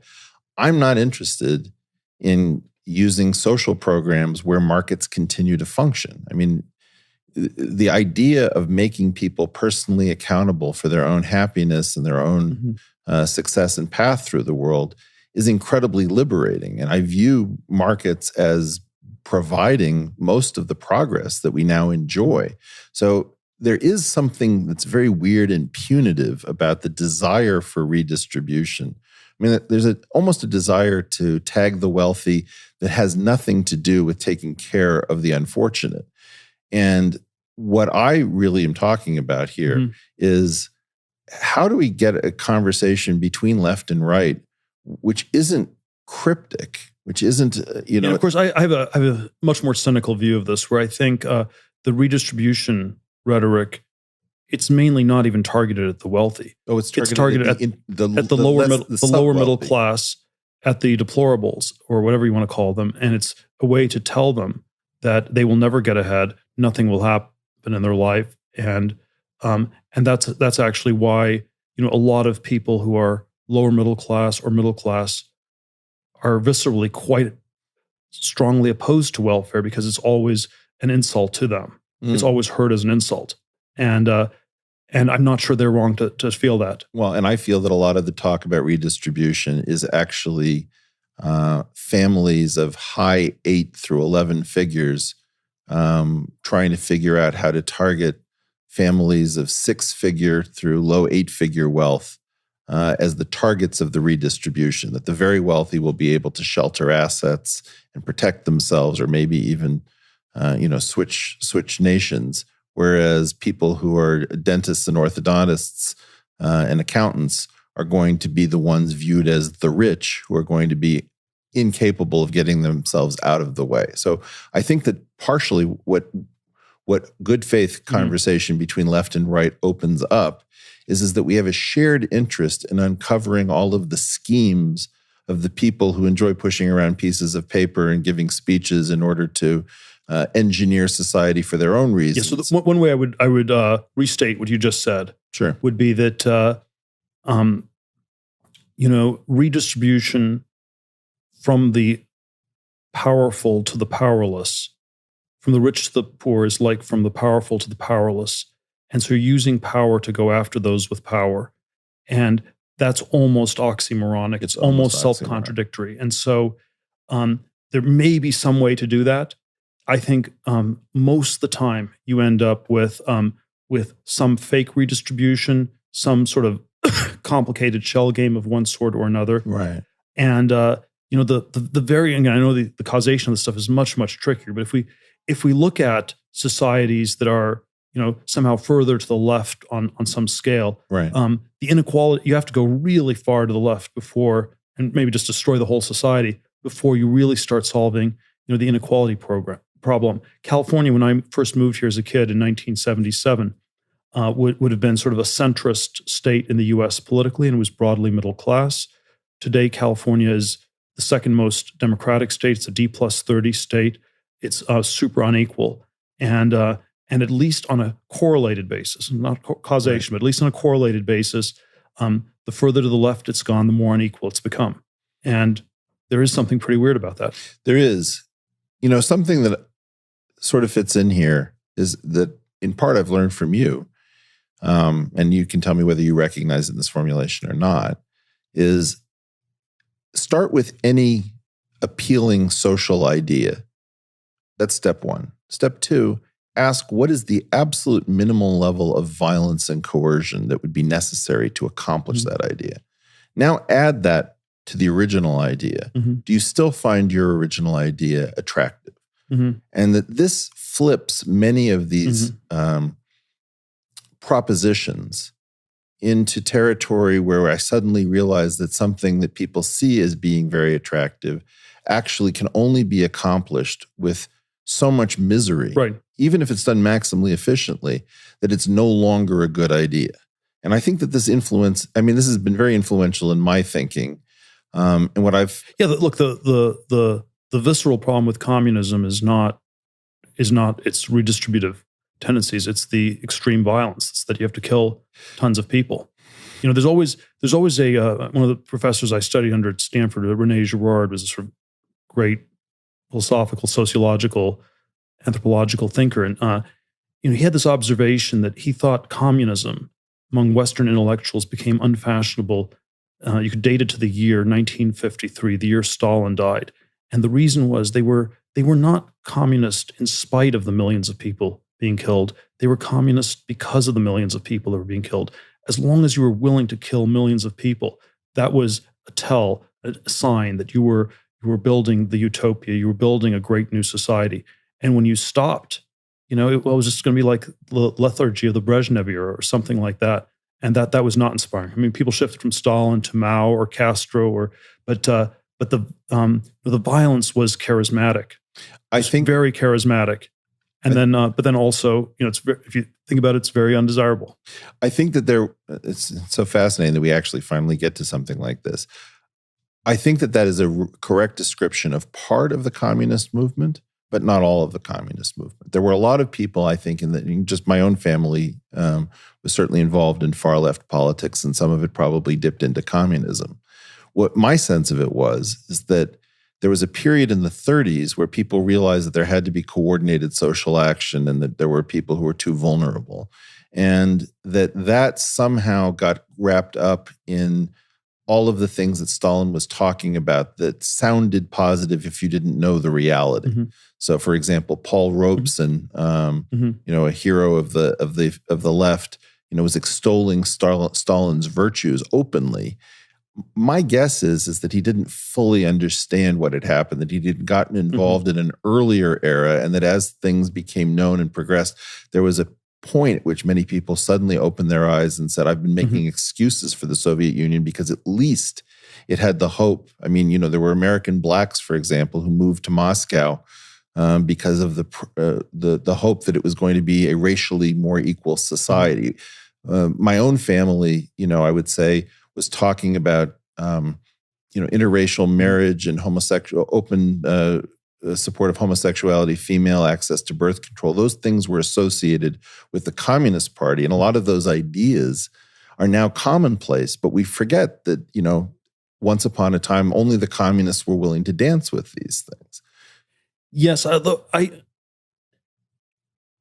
want to make this too ad hominem, but I want to say that people like your family Yeah. were likely very intelligent people, but were somehow still always the useful idiots. And there was no country where the communists actually came to power where people like those in your family actually got to make the decisions. No, I think, And somehow, like maybe, maybe there were indirect ways that it was helpful or beneficial in countries that did not become communist, but in countries that actually became communist, it didn't actually ever seem to work out for those people. I definitely think that there was some sense that they were fooled and duped in this situation. But by the same token, not wanting to make this too ad hominem, as a gay man, I think that a lot of your rights would have been seen much earlier by the communists who were earlier to that party. I think that to an extent, some of the things that we just take for granted as part of living in a tolerant society were really not found outside. And so if you were trying to dine a la carte, maybe you could take something from the commie buffet, you could take something from the anti-communist buffet, and you could steal a little from regular party politics. Of course, the Dixiecrats were not exactly the most racially progressive group in the world. Things were very different, and there was no clear place to turn. Yeah, it's always easy for us to judge people in the past too harshly. So I think that's a good generalization. I would say that that there's something about the revolution, the extreme revolutionary movements that always seem to be, from my point of view, the violence was always too much. Well, it's a package deal, but I don't like the violence part of the package, and that's the part that at the end of the day makes me think the package would not have been worth it. So what I would like to do is to take a quick break, and I would like to come back on exactly this point, because it's the point where I feel that perhaps you are least understood by the outside world in terms of what we've been talking about, both growth and progress on the one hand and violence on the other. So when we come back, we'll pick it up with Peter Theil. Thank you. Thanks. Welcome back to The Portal. I'm here with my friend and employer, Peter Theil, for this, our inaugural interview episode. And we just gotten to a point which I think, I hope people who've been tracking your career, your books, your thought process are going to find interesting, because I think it's the thing that, if I had to guess, would be the thing that people least understand about you, or maybe they have wrong the most. Ever since I've known you, your focus has weirdly been reduction of violence across a great number of different topics at a level that I don't think has leaked out into the public's understanding of you and what causes you to make the choices you make. How do you see growth as attached to reduction of violence? Well, I think that it's very hard to see how anything like the kinds of societies we have in Western Europe, the United States, could function without growth. I think the way sort of a parliamentary Republican democracy works is you have a group of people sitting around the table, they craft complicated legislation, and there's a lot of horse trading. And as long as the pie is growing, you can give something to everybody. When the pie stops growing, it becomes a zero-sum dynamic. And the legislative process does not work, and so the sort of democratic types of parliamentary systems we've had for the last 250 years have mapped onto this period of rapid growth. We had sort of a very bad experiment in the 1930s where the growth stopped, at least sort of in the economic sense, and the systems became fascist or communist. It doesn't actually work. And so I suspect that if we're in for a period of long growth, I don't think our kind of government can work. I think there is a prospect of all sorts of forms of violence, more violence by the state against its citizens. There may be more zero-sum wars globally, or there may be other ways things are super deformed to pacify people. So maybe like maybe everyone just smokes marijuana all day, but that's also kind of deformed. But I think a world without growth is either going to be a much more violent or a much more deformed world.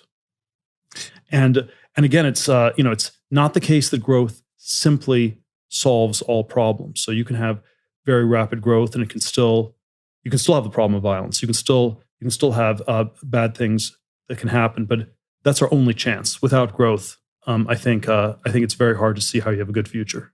Now, in some sense, whenever I hear you interpreted in the press, I mean, look, you have to know that there is a version of you that exists in the minds of pundits and the commentariat that just loves to paint you as if you were a cartoon villain. And I always think that for those people who are actually confused about you, as opposed to those who wish to be confused about you, it's as if you're looking through a window and they're looking at the reflection in the window, not understanding what it is that you're focused on.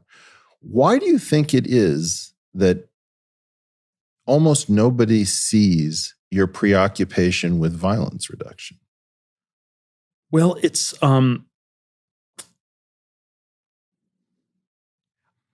I think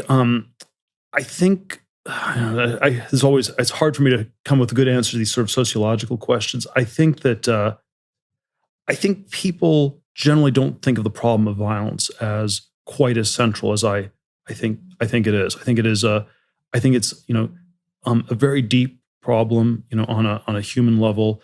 If you think of sort of this mimetic element to human nature where we copy one another, we want the things other people want, and there's sort of there's a lot of room for conflict, and that if it's not channeled very carefully, a violent conflict in human relationships and in human societies, between human societies, and this is sort of I think a very, very deep problem, and it's sort of it's not sort of this Christian anthropology, but you also have the same in Machiavelli, or there are sort of a lot of different traditions where human beings are, if not evil, they're at least dangerous, and I think the sort of softer anthropological biases that a lot of people have in sort of late modernity or in the Enlightenment world are that humans are by nature good, they're by nature peaceful,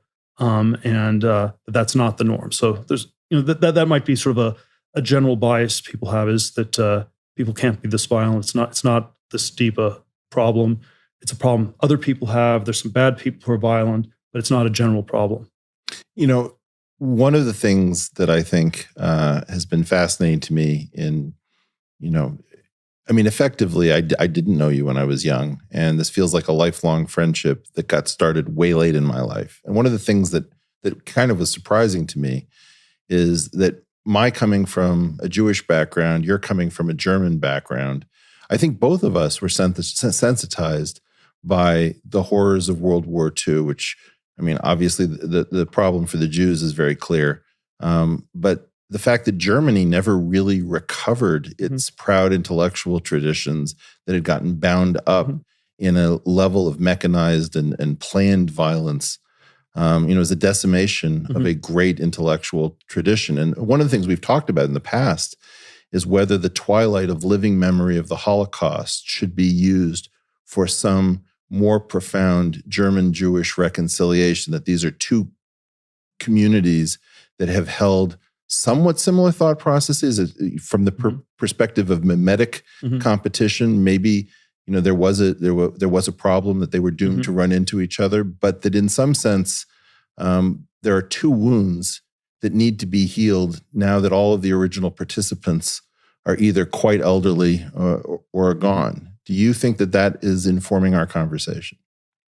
Well, I think there's certainly an element of that between the two of us. I think that there's probably a degree to which the history was so traumatic that people still understate this aspect. There was something about late 19th century, early 20th century Germany where the Judaism was better integrated into the society than in many other places, and there was something very synergistic, very very generative about that, and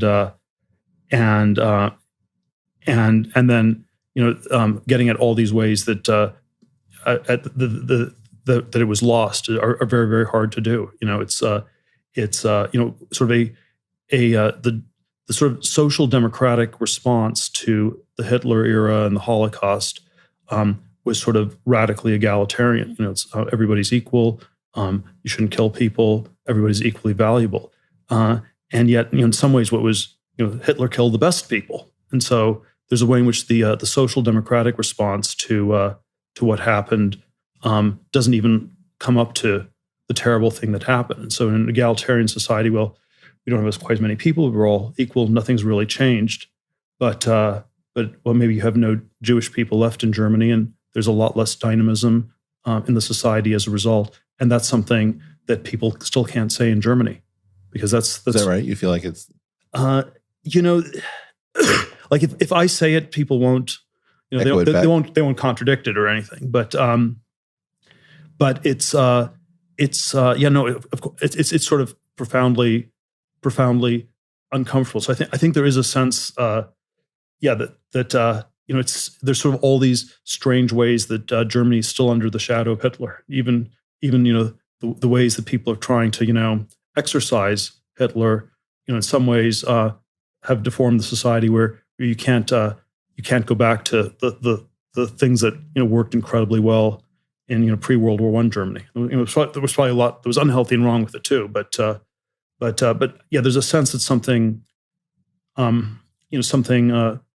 very big has been lost, and there's there probably are a Jewish version of this that one could articulate as well. But yeah, I think there's something about the synergy that's very powerful and that's quite missing.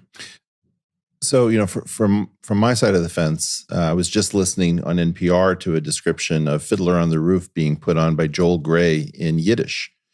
And the sound of, Jewish middle high German, there's something about it that is shocking in today's era. Mm-hmm. And so there's been a Jewish loss. I felt this a couple of times. I avoided, to be honest, going to Germany because I didn't want to run into old people and wonder where they had been. Mm-hmm. But eventually, at Soros' invitation, found myself at a conference in Berlin. And when I checked into the hotel, I heard my last name pronounced in, impeccable German. Mm. And it was both a horrible feeling and a wonderful feeling, like somehow, weirdly, something was home. Or I went to a restaurant near Checkpoint Charlie with my wife, and I was missing a fork. Mm-hmm. And the person spoke no English. And I remembered from some old story of my father, and I asked for a guppel, which I guess is the Yiddish for fork, and it was close enough, and somebody brought me a fork. And by uttering a word that gobble, okay, it's German, yes. By going through that exercise, I found that when this fork was brought to me, I realized that there was some part of my experience, in fact, that was missing. That this uncomfortable relationship, which, my grandfather, when we went through Israel, driving north to south, was singing lieder. I mean, German was the language of the culture. It was the language of the intellectual, and that never left him. And so I think that weirdly, this is the first time, because I think it'll be too late if we wait for 20 more years, because there will be no one to remember it.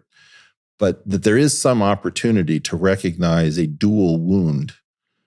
Yeah, no,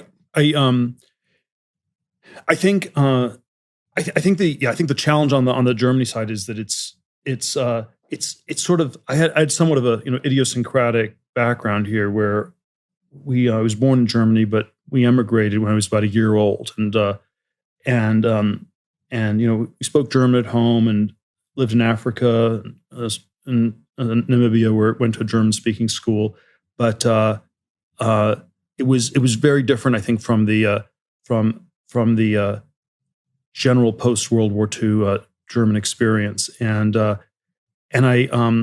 there are all these things that I can see from the outside looking into Germany that I think are, it's still like I still have a connection to it, and there's sort of all these ways that, visited it as a child many times, and there's something that I connect with, and then it's obviously like super different, and the sort of the contrast of Germany and California I always like to give is that California is optimistic but desperate, and Germany is pessimistic but comfortable. But from a Californian perspective, the incredibly deep pessimism is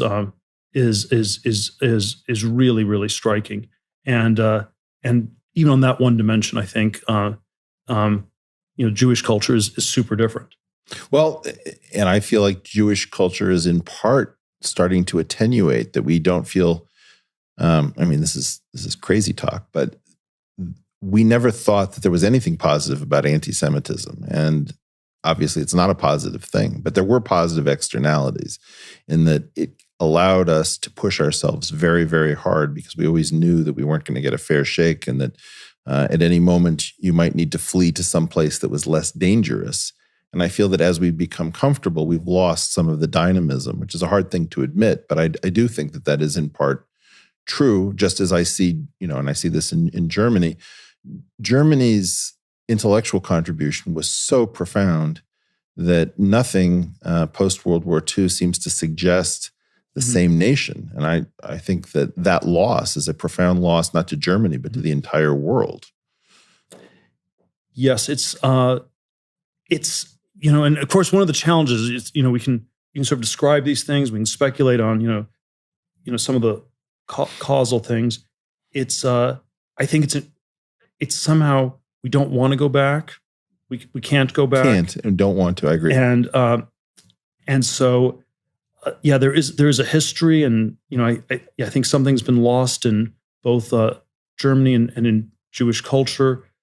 And how one reconstitutes this is even if we could convince people of the causes and the losses, what you actually do about it is super hard to say, and that's sort of always the strange dynamic in this.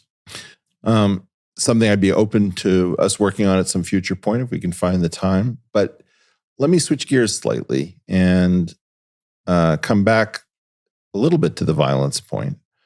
But one of the things that I think has become kind of interesting in our relationship is that a certain class of theories that are not popular in the general population are traded back and forth between us, partially around the idea of how do we restart growth, how do we avoid violence. And I wanted to sort of alert people who are interested in the portal concept to this idea of orphaned or unpopular theories that are traded among a few, but maybe not among the many. So if we could go through a few of these.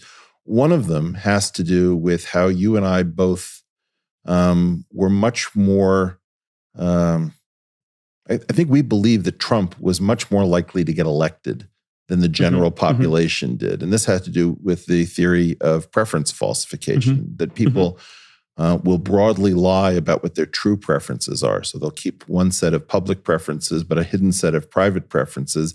And then in our culture, it gets revealed every 4 years, where you kind of have a Schrodinger's cat experiment. You find out where the country actually is.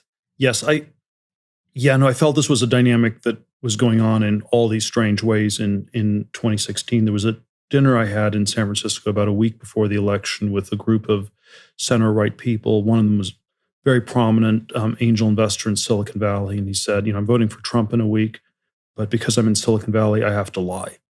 And so he was unusually honest about lying. And the way I lie is that I tell people I'm voting for Gary Johnson. So he couldn't say that he was going to vote for Hillary Clinton. Right. Like the facial muscles wouldn't work or something would go wrong.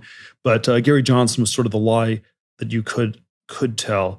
And then if you actually look at what happened in the month before the election, the Gary Johnson support collapsed from, I don't know, something like 6 to 2% or whatever. And as far as I can tell, all of that went to Trump. And the question one has to ask is, were these people, lying all along? Were they lying to themselves? Did they sincerely change their mind in the last month, or some combination of that? But yeah, one sort of vehicle for this preference falsification was that you had a third party candidate who was sort of a gateway to the transitions. This is what happened with Ross Perot, where the people eventually went to Clinton in 92 or John Anderson in 1980. So that's been a sort of repeated pattern, and I think that was one element of what was going on. But then I think there were also all these aspects of the Trump candidacy that people were super uncomfortable about, polite society, and so one would, the preference falsification was somehow perhaps much greater than in many other past contexts. And so, even the day of the election, the exit polls suggested that Trump was going to lose, and so there was still a 2 to 3% effect like this, literally the day of the voting. Well, I voted for Bernie in the primaries, and I felt that both you and I had realized that the Clinton neoliberal story was a slow motion, one-way ticket to disaster if it kept going on election after election, so that both of us recognized that we had to get off that train. Of course, one of the complicated questions in all this is, did people actually already sense this, and were they lying about this? So like everybody was saying all the way throughout 2016, most of the people were saying, well, there's no chance that, Trump's going to win. This is absolutely impossible. And I didn't really connect this before the election, but with 2020 hindsight, I wonder, was the fact that everyone was clicking on the Nate Silver 538 statistical polling model site a few times a day to reassure themselves that Hillary Clinton was still ahead and was going to win?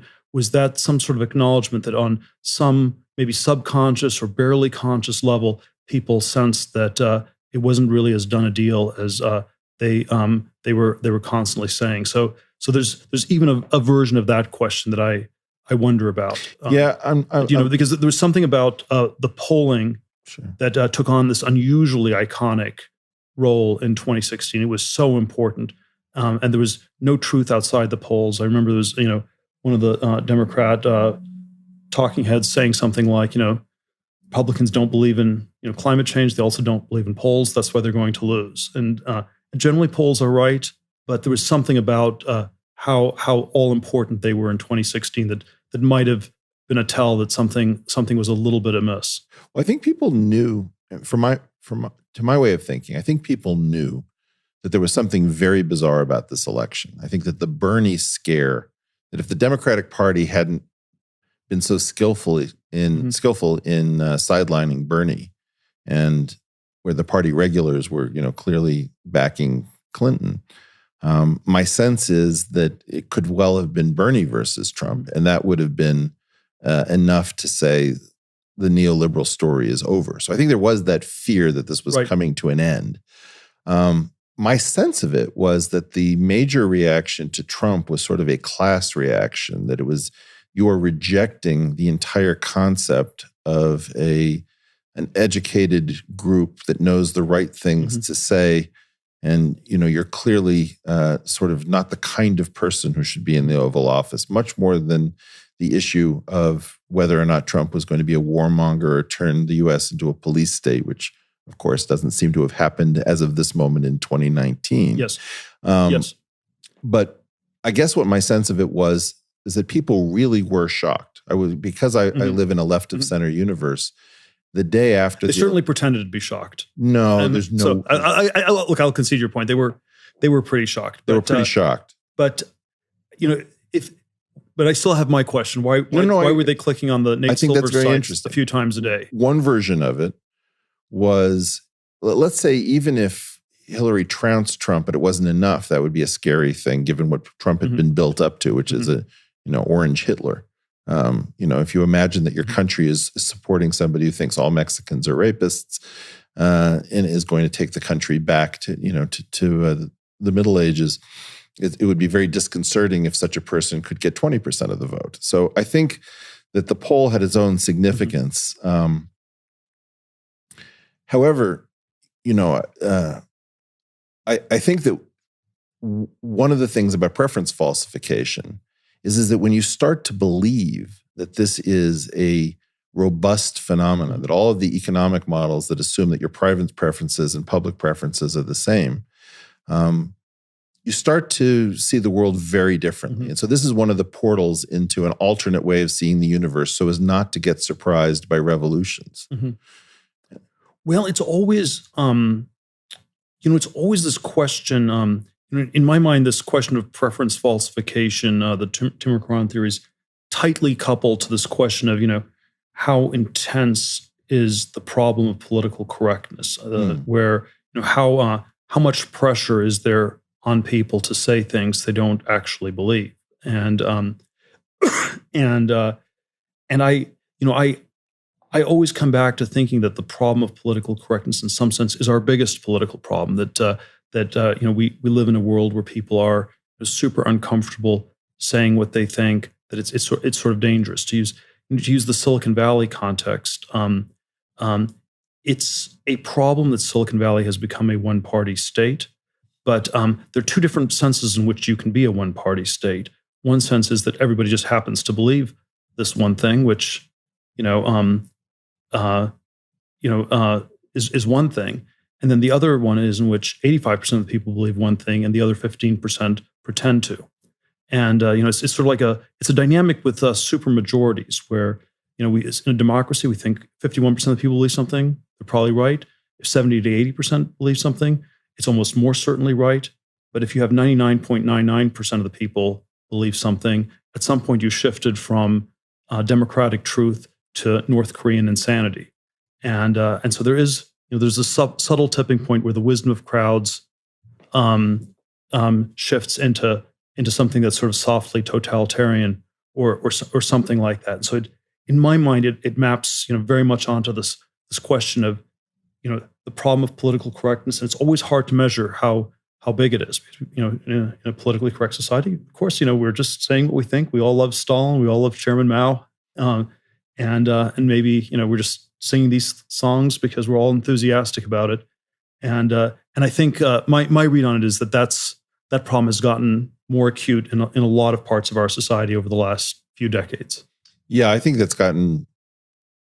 Well, as you know, I started this whole intellectual dark web concept in part to create kind of a broad-based and bipartisan coalition of people who are willing to speak out in public and take some risk, speaking for a large number of people. I would never have understood how many people feel terrified to speak out if I hadn't done that, because people come up to me all the time and say, thank you for saying what I can't say at work. And then when I ask them, well, what is it that you can't say at work? It's absolutely shocking.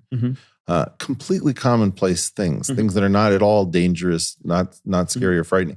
One of the things I believe, and I don't know whether you're gonna agree with this, is that you start to understand that a lot of the people who are enforcing the political correctness suspect that they are covering up dangerous truths.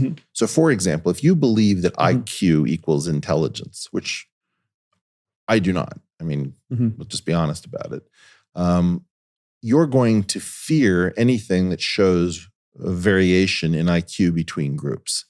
If you don't believe IQ equals intelligence, if you believe that intelligence is a much richer story and that no group is that far out of the running, you're not terribly frightened of the data because you have lots of different ways of understanding what's happening. And also you generally find that the truth is the best way of lifting people out of their situation. So I secretly suspect, to be blunt about it, and this is kind of horrible, that a lot of Silicon Valley is extremely bigoted and misogynistic, and it can't actually make eye contact with the fact that it secretly thinks women aren't as good programmers, where I happen to think, Fisherian equivalence suggests that males and females, one protein apart, SRY protein, are not likely to be, they might have different forms of intelligence and different forms of cognitive strengths.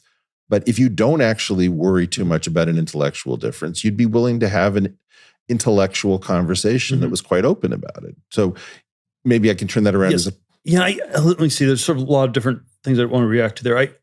Um, yeah, I suspect that it's a distraction of sorts. I think, I mean, on this very superficial layer, we want to have debates. We want to have debates in a lot of areas. A lot of you know hard questions, and there are questions in science and technology and philosophy and religion. Yeah. There are all these questions that I think it would be healthy to debate. And there's a way in which political debates are sort of a low form of these questions. And there's one sense in which I think of these political questions as less important, or less elevated than some of these others.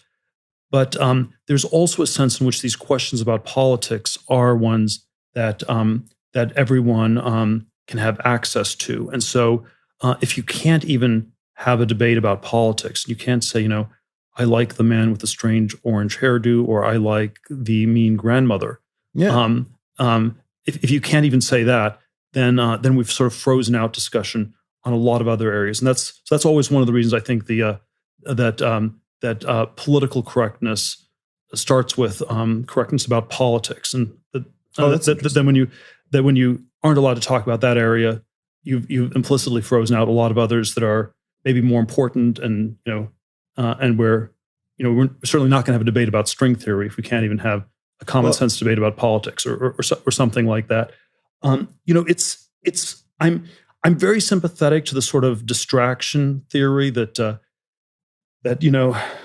lot of these sort of that what's going on in our society is like a psychosocial hypnotic magic trick where we're being distracted from something very important, and political correctness, identity politics, maybe American exceptionalism, sort of these various ideological systems are distracting us from things. The thing I keep thinking is the main thing it's distracting us from is the stagnation, and is that that there are these problems that we don't want to talk about in our society. It's possible it's also a way to distract us from bad thoughts that we have about people of the sort you said. But the one I would go back to first is just that it's distracting us from dealing with problems. The reason we have a newspeak, the sort of Orwellian newspeak in politics with these zombie politicians, and Hillary Clinton or Jeb Bush or whoever it might be, is that we're not supposed to talk about the real issues. And maybe they have a bad conscience and they think they're bad people,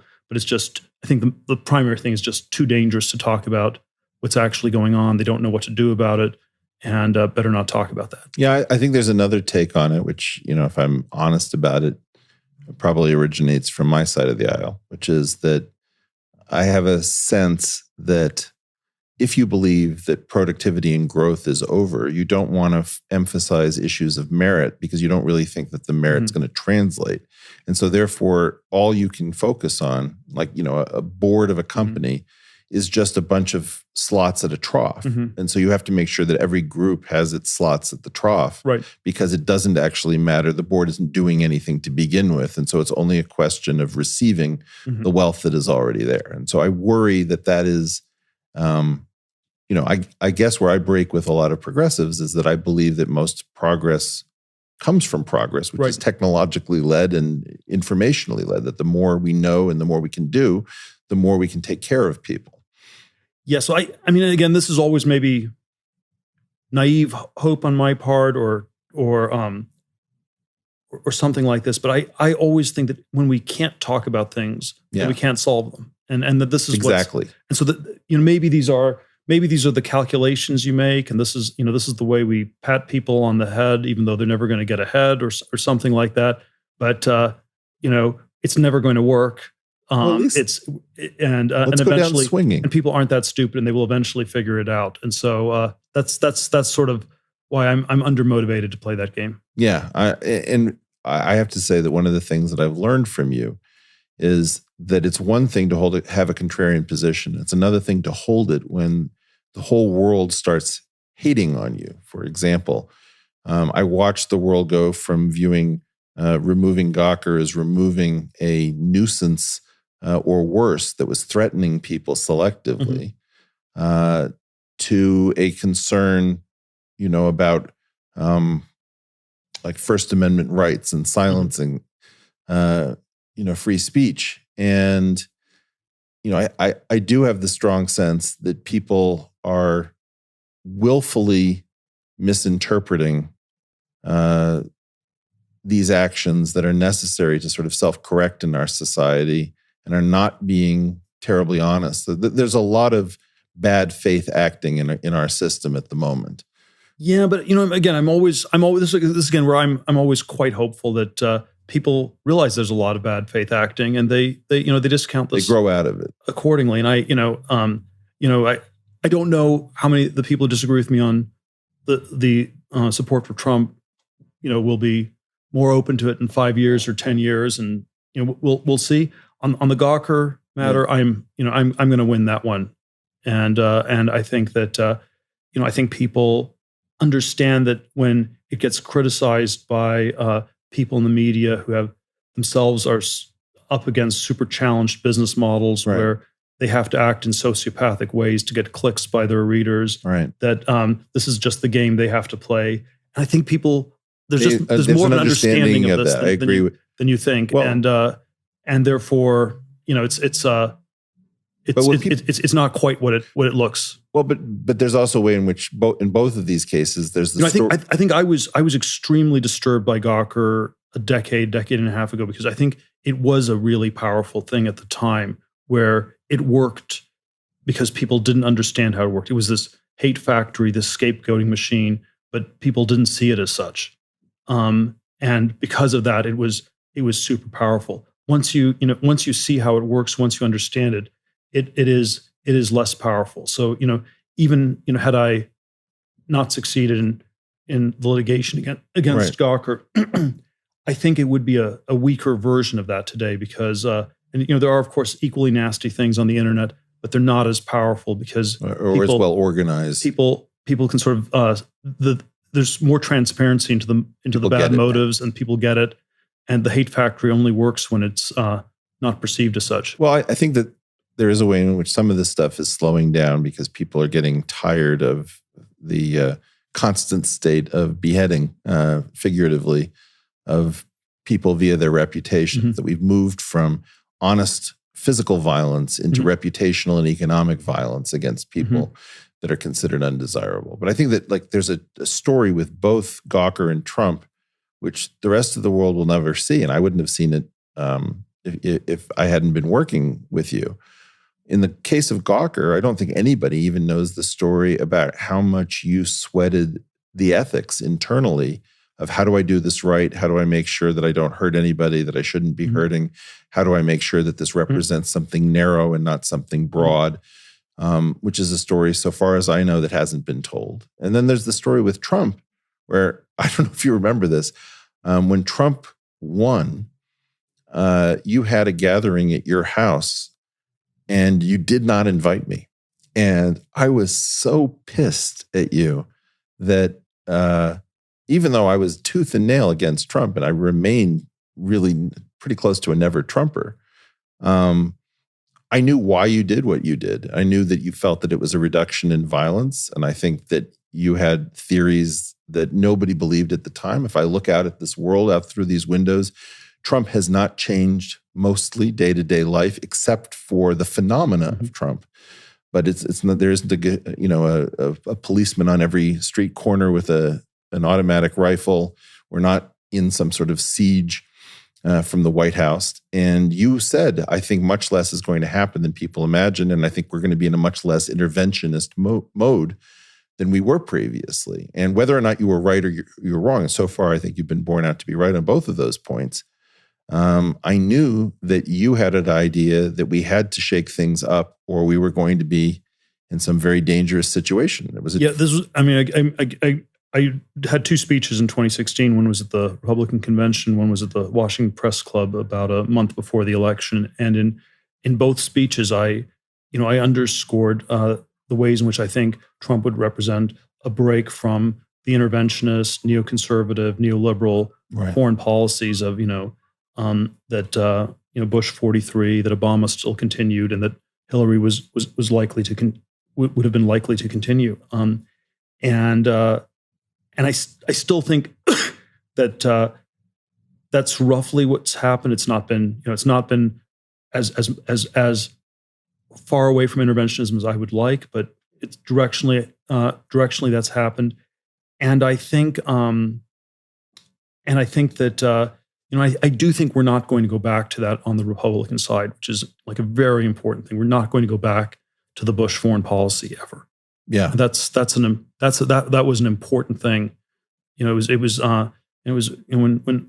the primaries, when Republican primaries, when Trump spoke out against the Iraq War. Right. That was a very important moment from my point of view. Yeah. And I think we always think of I think one way to think of the president of the United States is that you're sort of the mayor of this country, but you're the dictator of the world, because within the U.S. your power is very limited.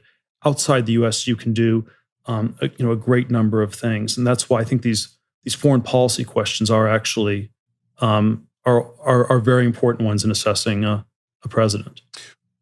Well, I guess my take on the great danger of Trump was that there were certain sorts of standards and agreed upon cultural aspects, which I've likened to the oral Torah of the United States, where the Constitution is our written Torah.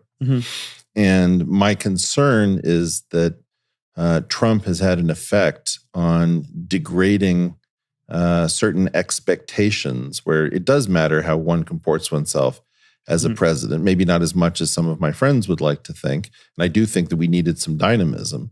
But my concern is that it's going to be very difficult to recover from the kind of damage to our sense of what can and cannot be said and done. Not that I did think that we needed to break out of our Overton window, if you will, on many topics. I was just, the way that Trump touched those was not comfortable for me.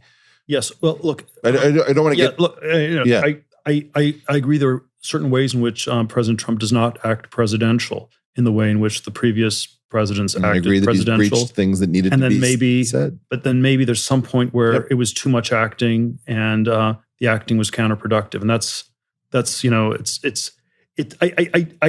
I think there is something extraordinary about how it was possible for someone like Donald Trump to get elected, and probably a useful question for people on both the left and the right would be to try to think about what the underlying problems were, what some of the solutions to that are, and I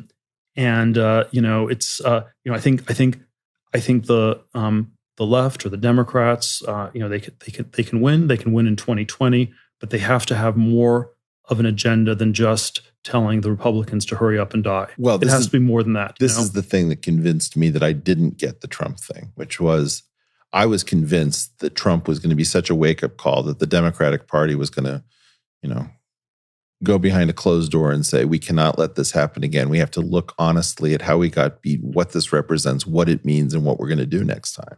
And the idea that we were going to double or triple down on some of the stuff that didn't work never even occurred to me. I had no idea that party was so far gone that it couldn't actually, if you imagine that he's Orange Hitler, you would think Orange Hitler would be the occasion to think deeply and question hypotheses. And I really have been shocked at the extent to which that didn't happen. So maybe I got my own party wrong on that front. I didn't know that we were this far gone. But yeah, no, I mean, I think there's still a lot of time to do that. And I keep thinking that, we are at some point where the distractions aren't going to work as well. I think the big distraction on the left over the last 40, 50 years have been forms of identity politics where, we don't look at the country as a whole, we look at parts of it, and it's sort of it's sort of been a way of, I think obscuring these questions of stagnation. Fair enough. What's the right? I would say the right wing distraction technique has been, I would say, something like American exceptionalism, which that's interesting. Which is, this doctrine that the U.S. is this singular, exceptional country.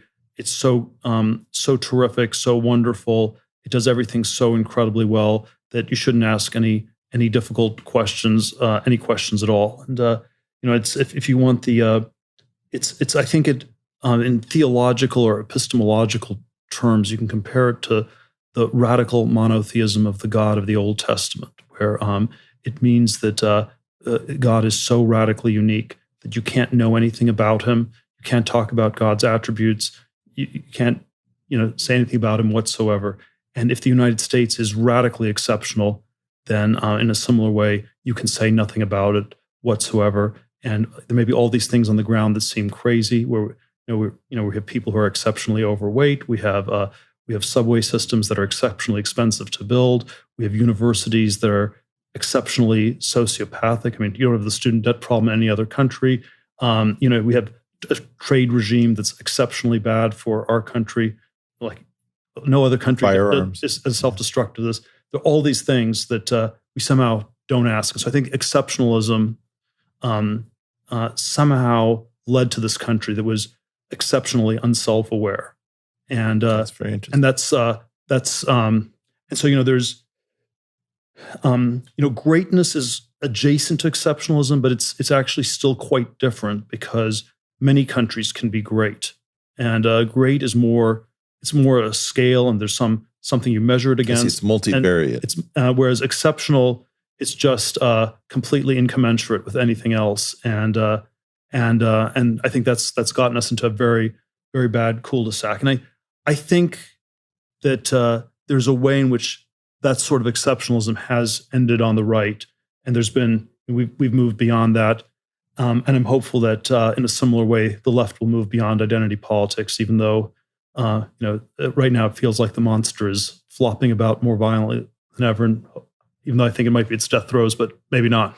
Yeah, and it could be that it's gotten very strong, or it could be on its last legs, and it might as well go for broke. Yes. So let me return back to the line of inquiry. I mean, sorry, just enjoying so much hearing what you have to say. Some of it's new to me. The theories that might be portals into a different way of looking at the world. One of them that you brought into I've never heard of before, was Girard's various theories. And I wonder if you might say you've often credited your success in business to how you understood and you applied Girard. I mean, obviously, he didn't have this kind of level of business success. So can you talk a little bit about your personal relationship to René Girard's theories as a portal into a different way of seeing the world? Well, let's say a little bit about the theory. So it was sort of this theory of human psychology as deeply mimetic, where you sort of you copy other people. So just for the folks at home, mimetic as in mime rather than memetic as in meme. Yes. Well, they're probably closely related. Okay. But right. You imitate people, but that's how you learn to speak as a child. You copy your parents' language. That's how, but then you also imitate desire. And then there are sort of all sorts of aspects of mimesis that can lead to sort of mass violence, mass insanity. So it's both what enables human culture to function, but it also is quite dangerous. And when I came across this sort of constellation of ideas as an undergraduate at Stanford, my biases were sort of libertarian, classic liberal. Only individuals exist. Individuals are radically autonomous, can think for themselves. And so this was it was both it was sort of a powerful corrective to that intellectually, but then it also worked on an existential level, where you sort of realize, wow, there are all these ways that I've been hypermimetic, I've been hypertracked. Why am I at Stanford? Why does this matter so much? Why am I doing all the things I'm doing? And that's it's a prism through which one looks at a lot of things that I found to be quite helpful over recent decades. I think the preference falsification you can think of in mimetic terms, where everybody goes along with what everybody else thinks, and then you can get these sort of chaotic points where all of a sudden things can shift much faster than you would think possible, because there are all these dynamics that are not simply rational. It's not quite correct to model people as these sort of classical atoms or something like that. It's much more entangled. Do you? What would be a good way for people listening at home to start to get into Girard's philosophy if they were interested? Well, there are, there's sort of a number of different books that Girard wrote. I think the the magisterial one is probably things hidden since the foundation of the world. So it's this truth of mimesis and violence and the ways. So it's sort of part psychology, part anthropology, part history. All portal, I should point out, because they're all hidden. It's a portal onto the past, onto human origins. It's and our history. It's a portal onto the present, onto the interpersonal dynamics of psychology. It's a portal onto the future in terms of are we going to let these mimetic desires run amok and head towards apocalyptic violence, where even the entire planet can no longer absorb the violence that we can unleash, or are we going to learn from this and transcend this in a way where we get to some very different place? And so it has a sense that of both danger and hope for the future as well. So it is sort of this panoramic theory on a lot of ways, super powerful and just extraordinarily different from what one would normally hear. There was sort of like almost a cult-like element where you had these people who were followers of Girard, and there was sort of a sense that we had figured out the truth about the world in a way that nobody else did, and that was generative and very powerful. So, it's always, there's parts of it that are unhealthy, but it was it has sort of an incredible dynamism, and then you are aware that maybe things are so different from how they appear to be that it's there may be a portal out there. There may be Well, it was shocking to me. I mean, the first time I heard about it, you invited me to a conference that you were keeping quiet, and I was in the news, and there was quite a lot of anger and furor that I had done something wrong. And you waited a few days to give a talk, and you talked about scapegoating and the mechanism by which violence that might be visited upon the many is visited upon the one. And then you also started talking about the king as if he is sort of scapegoat in waiting, so that the king is not necessarily something that one would want to be. And I found it absolutely fascinating because it turned so many ideas on their heads that I got angry at you. Why hadn't you told me this earlier when I'd been through 3 sleepless nights before I'd heard the theory? So I found it instantly applicable, particularly if you're the sort of person who's likely to get scapegoated by not taking refuge in the herd. Do you think it has more relevance to people who are struggling to break out as individuals because of the possibility of being picked off? I think, I think it has universal. I think it is universal, broadly true. Yeah, and so it has some sort of universal relevance. I think the problems of violence and scapegoating are universal problems. It is.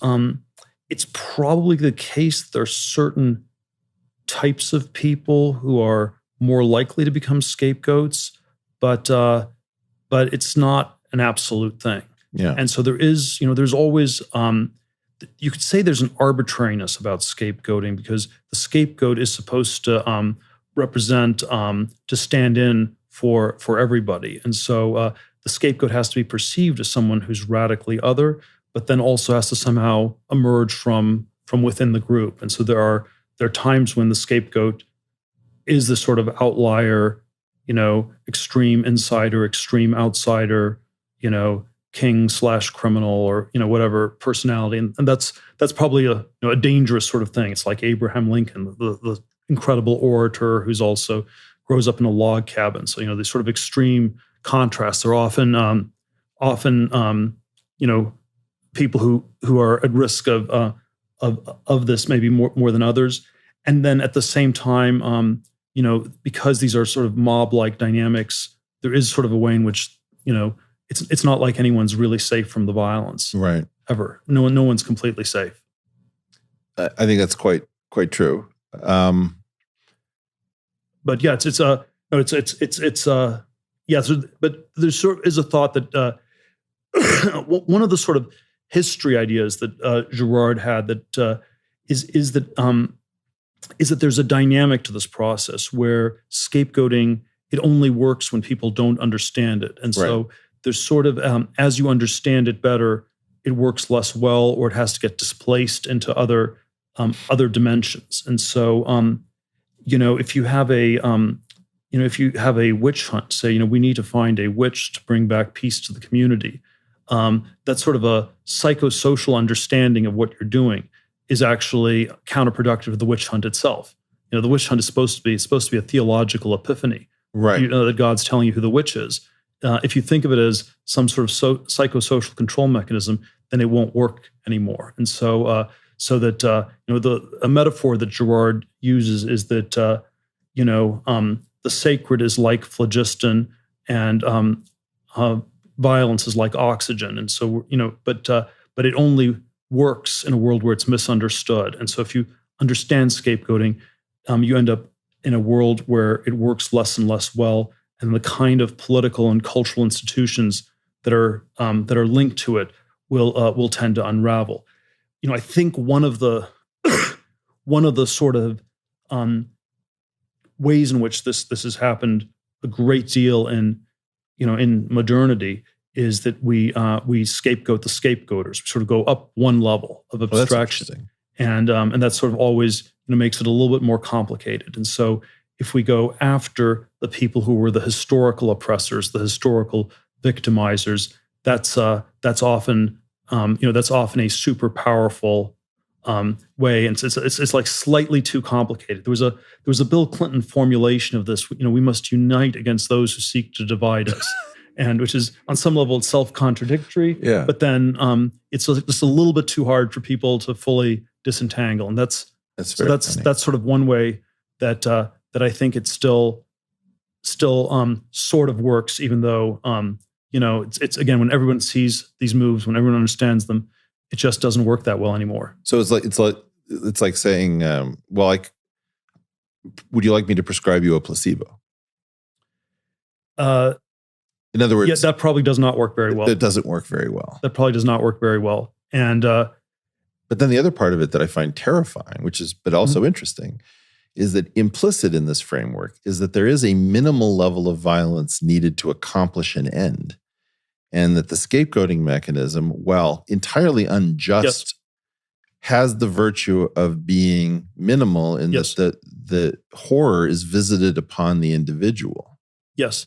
Or the theological terminology Girard would use would be that scapegoating is satanic, and that archaic cultures were a little bit satanic, but not very. And they were sort of satanic in an innocent way, because the violence was actually, a way to limit violence. Violence is both, it's both a disease and a cure for the disease. We need violence to drive out violence, and this is how our societies how our societies work. And then it's not quite clear how things will continue to work. So so you could always say that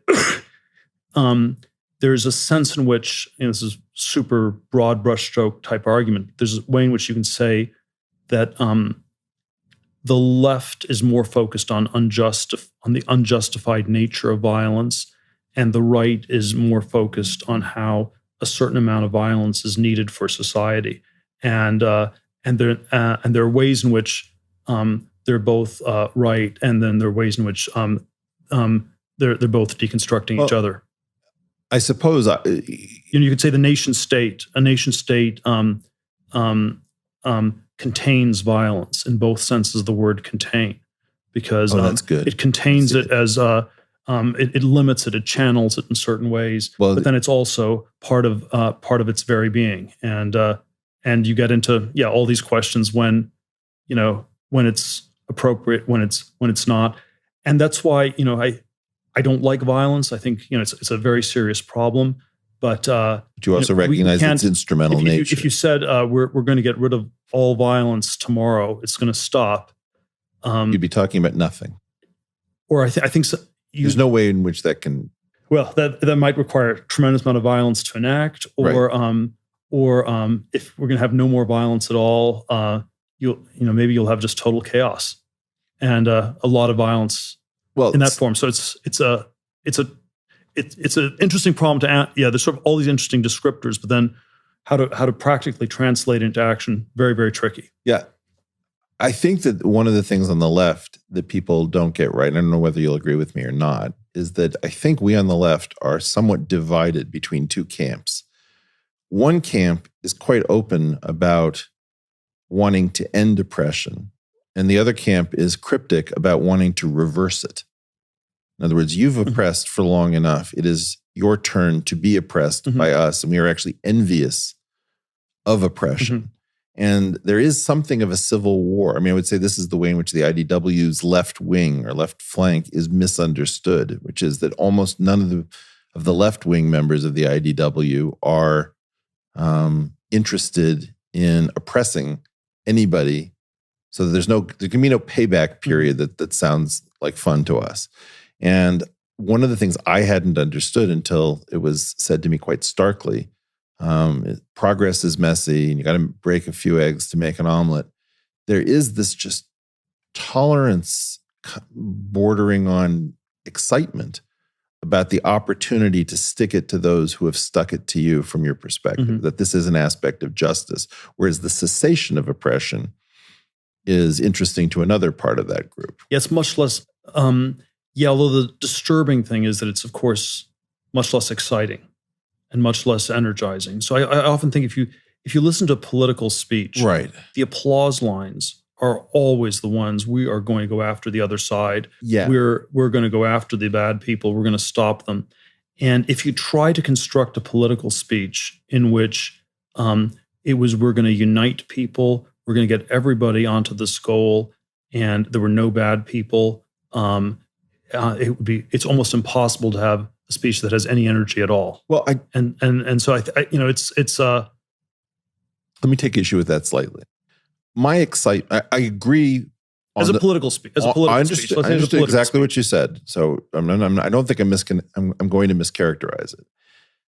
I think that the problem is the reason I pour energy into trying to stop the political correctness and the rules about what can be said mostly has to do with the fact that I'm incredibly excited, except I'm excited about something non-political.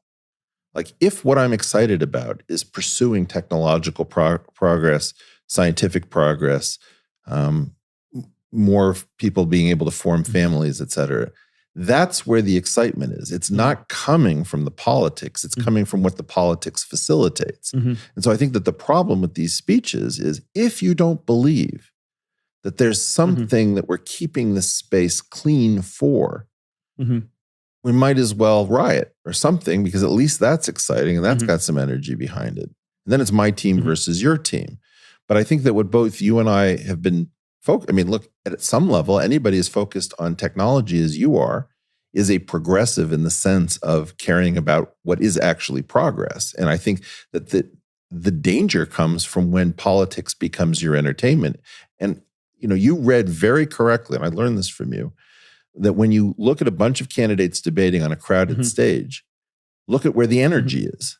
And the energy is something that is not, in my opinion, a good indicator. It's not a good proximate for the ultimate that I care about. Yes. Look, I'd like it to be just the way you describe. Yep. I just want to. No, I understand. It often is not. And so, yes, scientific, technological progress, right, in a way can, the hope is it can lead towards a more cornucopian world in which there's less Malthusian struggle, less violence. And then at the very same time, an honest account of the history of these things is that, a lot of it was used to develop more advanced weapons. It was in the pursuit of violence. And one sort of account of the tech stagnation, the scientific tech stagnation, is that the breakthrough thing was the atom bomb, and then and then you built the rockets to deliver the bombs more quickly, and by 1970 we had enough bombs and rockets to destroy the world 10 or 20 times over or whatever, and the whole thing made no more sense. And so if one of the big drivers of scientific and technological progress was actually just the sort of military dimension, when that became absurd, did the whole thing slow down to the space age? And, not in 1972 when Apollo left the moon, but was the key moment in 1975 when you had the Apollo-Soyuz docking? And like, if we're just going to be friends with the Russians, does it really make sense for people to be working 80 hours, 100 hours a week around the clock? And again, I don't think it's all that, but I think one of the challenges that, and we should not understate how big it is in resetting science and technology in the 21st century, is, how do we tell a story that motivates sacrifice, incredibly hard work, deferred gratification for the future, that's not intrinsically violent? Yeah, and it was combined with that in all these powerful ways. Well, so when I think about the way in which the nation, let's say, came around, because I think this is one of the reasons, if you sort of take people, a lot of people deny that there's a tech science stagnation going on. Sure. But then, one of the other things one hears is, well, maybe it's not progressing as fast, but do we really want it to progress as fast? And isn't it dangerous? And isn't it, we're just going to build the AI that's going to kill everybody, or it'll be, biological weapons, or it's going to be, runaway nanotechnology, or, I don't think we should, dismiss those fears, completely. They're not completely unfounded. Well, the fear is that it's going to make these things cheap and easy. Whereas right now, you still need a state to do a lot of this work. I mean, Elon Musk is one of the first private individuals with a space program. Yeah, that's a version of it. But I think in general, it's just that somehow you will lose control over the violence. You think you can control it. Maybe it's a large state. Maybe it's autonomous AI weapons, which in theory are controlled by a state, but in practice not quite. And so there's sort of all these scenarios where the stuff can spiral out of control. I'm more scared of the one where nothing happens. Right. So I'm more scared of like the stagnation world. I feel ultimately goes straight to apocalypse. So I'm much more scared of that. But we have to understand why people are scared of the non-stagnant world. Well, it's a very strange. I mean, boy, there are a couple of threads here that are super important. One of which is that one thing that I sense that both of us get frustrated with is that if you think about growth as necessary to contain certain violence, and you think about growth as largely also being how much fossil fuels you're able to burn, climate is not paired with kind of a reduction in opulence. It's paired on the other side with war. And if you over-focus on climate and you result in a situation in which growth is slowed to a halt. Now, growth doesn't need to be the amount of fossil fuel you burn, but it has largely been that up until the present. You actually see that the trade-off that you're facing is very different than the one that's usually portrayed by either side. And somehow we never get around to that conversation, which would be, if we were very serious about climate, would we be plunged into war?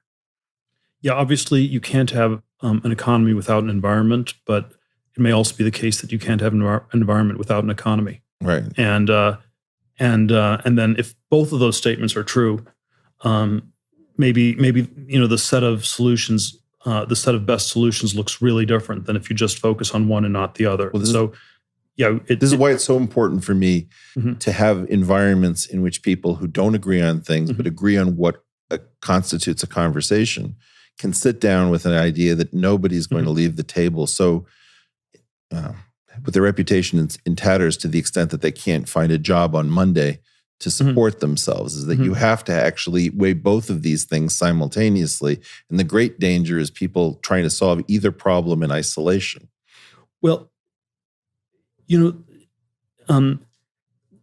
if one goes with a general climate change narrative that it's anthropogenic, it's the CO2 levels are rising in a way that's dangerous and has a serious risk of some kind of big runaway process. I think always the political question in my mind is what do you do about China and what do you do about India? Right. because these are the countries that are trying to catch up to the developed world. They have an enormous way to go to catch up, and it's Ecological consequences. I think Western Europe I think Europe has something like 8% of the carbon emissions in the world, and then we have to have more than just this sort of magical political thinking where it's something like we're going to have a carbon tax in California, and this will be so charismatic and so inspiring that people in China and India will copy us and follow suit. And people they're not willing to actually say that literally because it sounds so absurd. Sounds crazy. Yeah. But if you say that that's not the way things actually work, then somehow you need to do some really different things. We need to find energy sources that are not carbon dioxide intensive. Maybe we need to figure out ways to engineer carbon sinks. There's all this sort of crazy geoengineering stuff that maybe should be on the table. Maybe we should be more open to nuclear power. Sort of like a range of very different debates it pushes you towards. Let me take a slightly different tack. Two statements that I found later in life, unfortunately, but have both been meaningful to me. One is Weber's definition that a government is a monopoly on violence. And the other one, it's a guy I can never remember, who said, I think it was a French political philosopher, who said, a nation is a group of people who have agreed to forget something in common. And if you put these things together, if you imagine that somehow we've now gone in for the belief that transparency is almost always a good thing and that what we need is greater transparency to control the badness in our society, we probably won't be able to forget anything in common. Therefore, we may not be able to have a nation, and therefore the nation may not be able to monopolize violence, which is a very disturbing but interesting causal chain. Can we explore the idea of transparency, given that people seem to now associate certain words with positivity, even though normally we would have thought about privacy, transparency trade-offs, let's say? Yes, well, I always do think there's a privacy transparency trade-off, and there's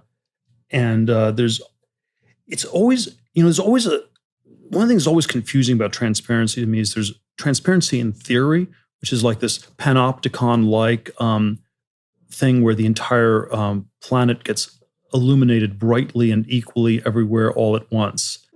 And so that's in theory, but then in practice, it is often sounds more like a weapon that will be directed against certain people where, it's a question of who gets to render who else transparent and and maybe it's even a path-dependent sequencing question where if you do it first, first strike transparency is very powerful. And so you can think about Mr. Snowden against the NSA, and then the NSA trying to expose Mr. Snowden's Swedish sex cult, or whatever you want to describe it as. And I think a lot of it ends up having that kind of an. You mean Assange's? Assange. Yeah. Assange. Assange's Swedish sex cult.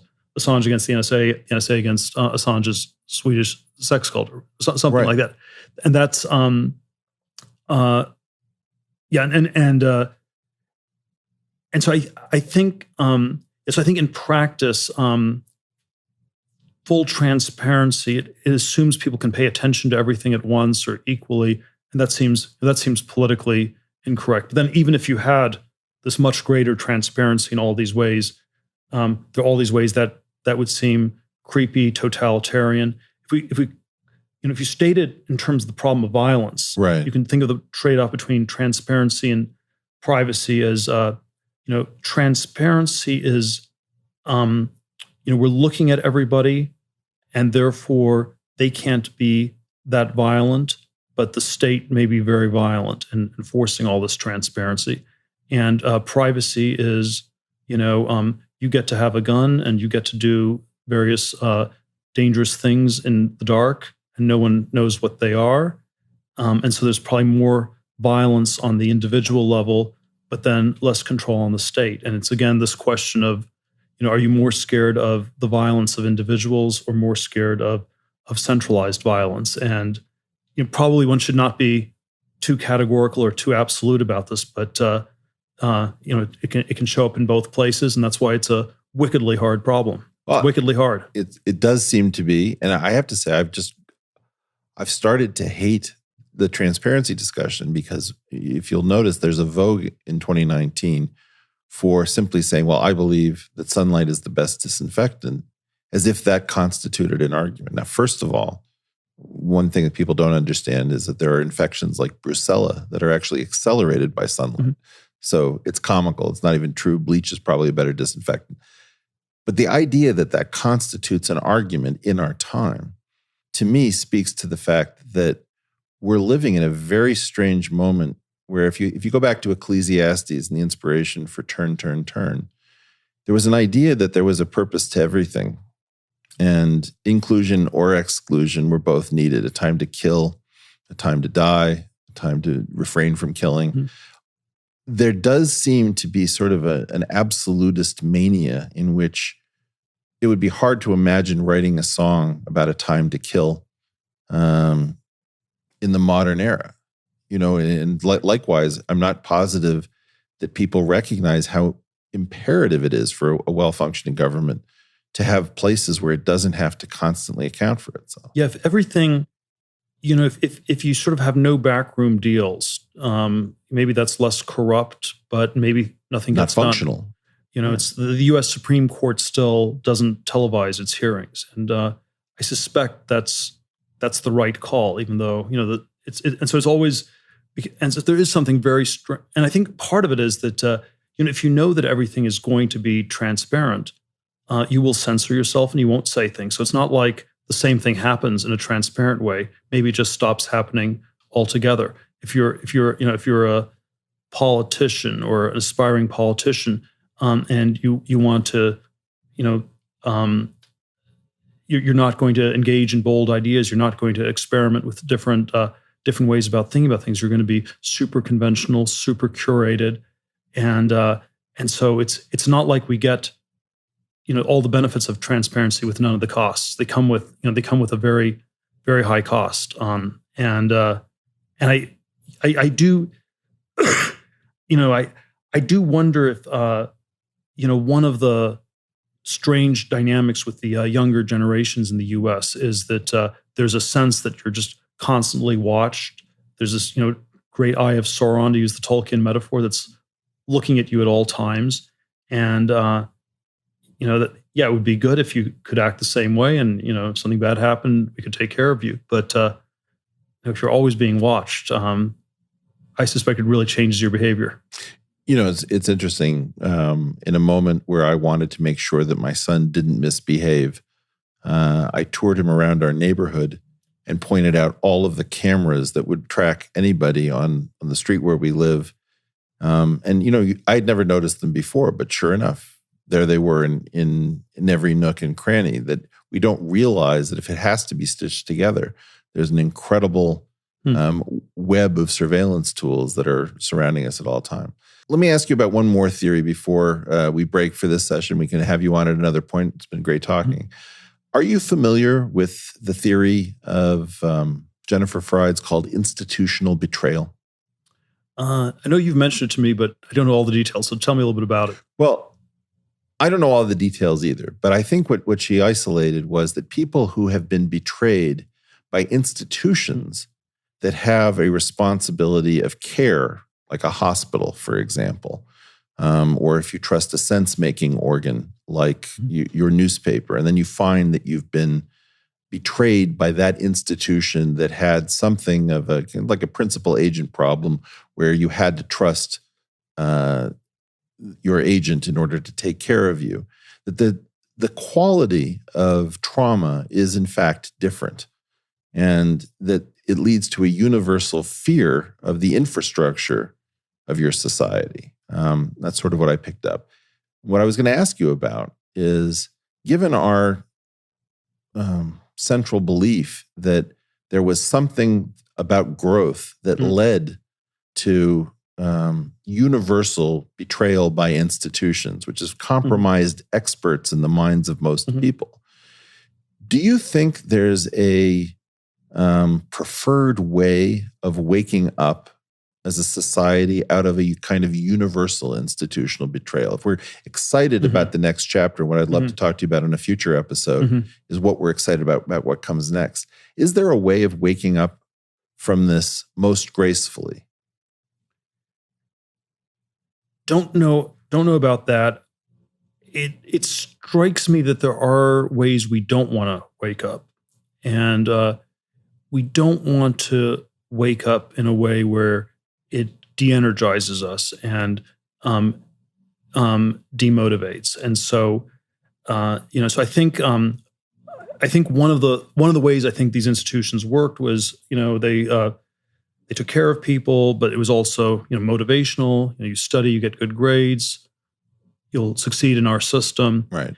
And so one way, when you sort of deconstruct these institutions, there's sort of one direction that I think is always very dangerous, that it just shifts people into sort of a much more nihilistic, very low energy mode where it's just, well, there's no point, nothing can be done, and that's the way that's the way that I definitively do not want to wake people up. And so I think it has to always be coupled a little bit to, there are these paths that aren't really going anywhere, and you shouldn't go down these paths. But then there's some other paths here that you need to take. There's a portal here that you need to look at. And if we are just saying all the paths are blocked, I think probably the risk is people just sit down where they are and stop moving altogether. And that feels like the very wrong way to wake people up. That sounds very wise. Let me just ask, since you have been attached to some of the highest energy ideas, whether it's, crazy sounding stuff like seasteading or radical longevity, or some other ideas from your background in venture capital and as a technologist yourself, what are the things that you're most excited if we could move them back into the institutions where they probably have belonged all this time? What are the first sort of subjects and people that you would move back into institutional support to re-energize our society? People or programs? Well, I do think there is something about basic science that has, it doesn't all have this sort of for-profit character. Some of it has this nonprofit character. We're building up this knowledge base for all of humanity, and so I don't yet know how we do basic science without some kind of institutional context, and so that's one that would seem absolutely critical. I'm super interested in the problem of longevity, radical life extension, and my sort of disappointment in the nonprofit institutions, the nonprofit world, has directed me more and more over the years to just invest in biotech companies and try to find these sort of better functioning corporate solutions. And then I always have this worry in the back of my head that maybe there are these basic research problems that are being sidestepped because they're too hard. So I think basic science is one that you'd have to do, but you have to somehow also reform the institutions so you don't have this Gresham's law where the politicians replace the scientists. That sounds like a great one. I was very surprised to see that your friend Aubrey de Grey, who you funded to sort of get the radical longevity thing, was in the news for having solved a hard math problem in his spare time that nobody even knew he was working on. And so it seems like even though people would treat him as crazy, he certainly has a lot on the ball and probably is exactly the kind of a person who might energize a department, even if he might infuriate it. If you can get him back in, you would.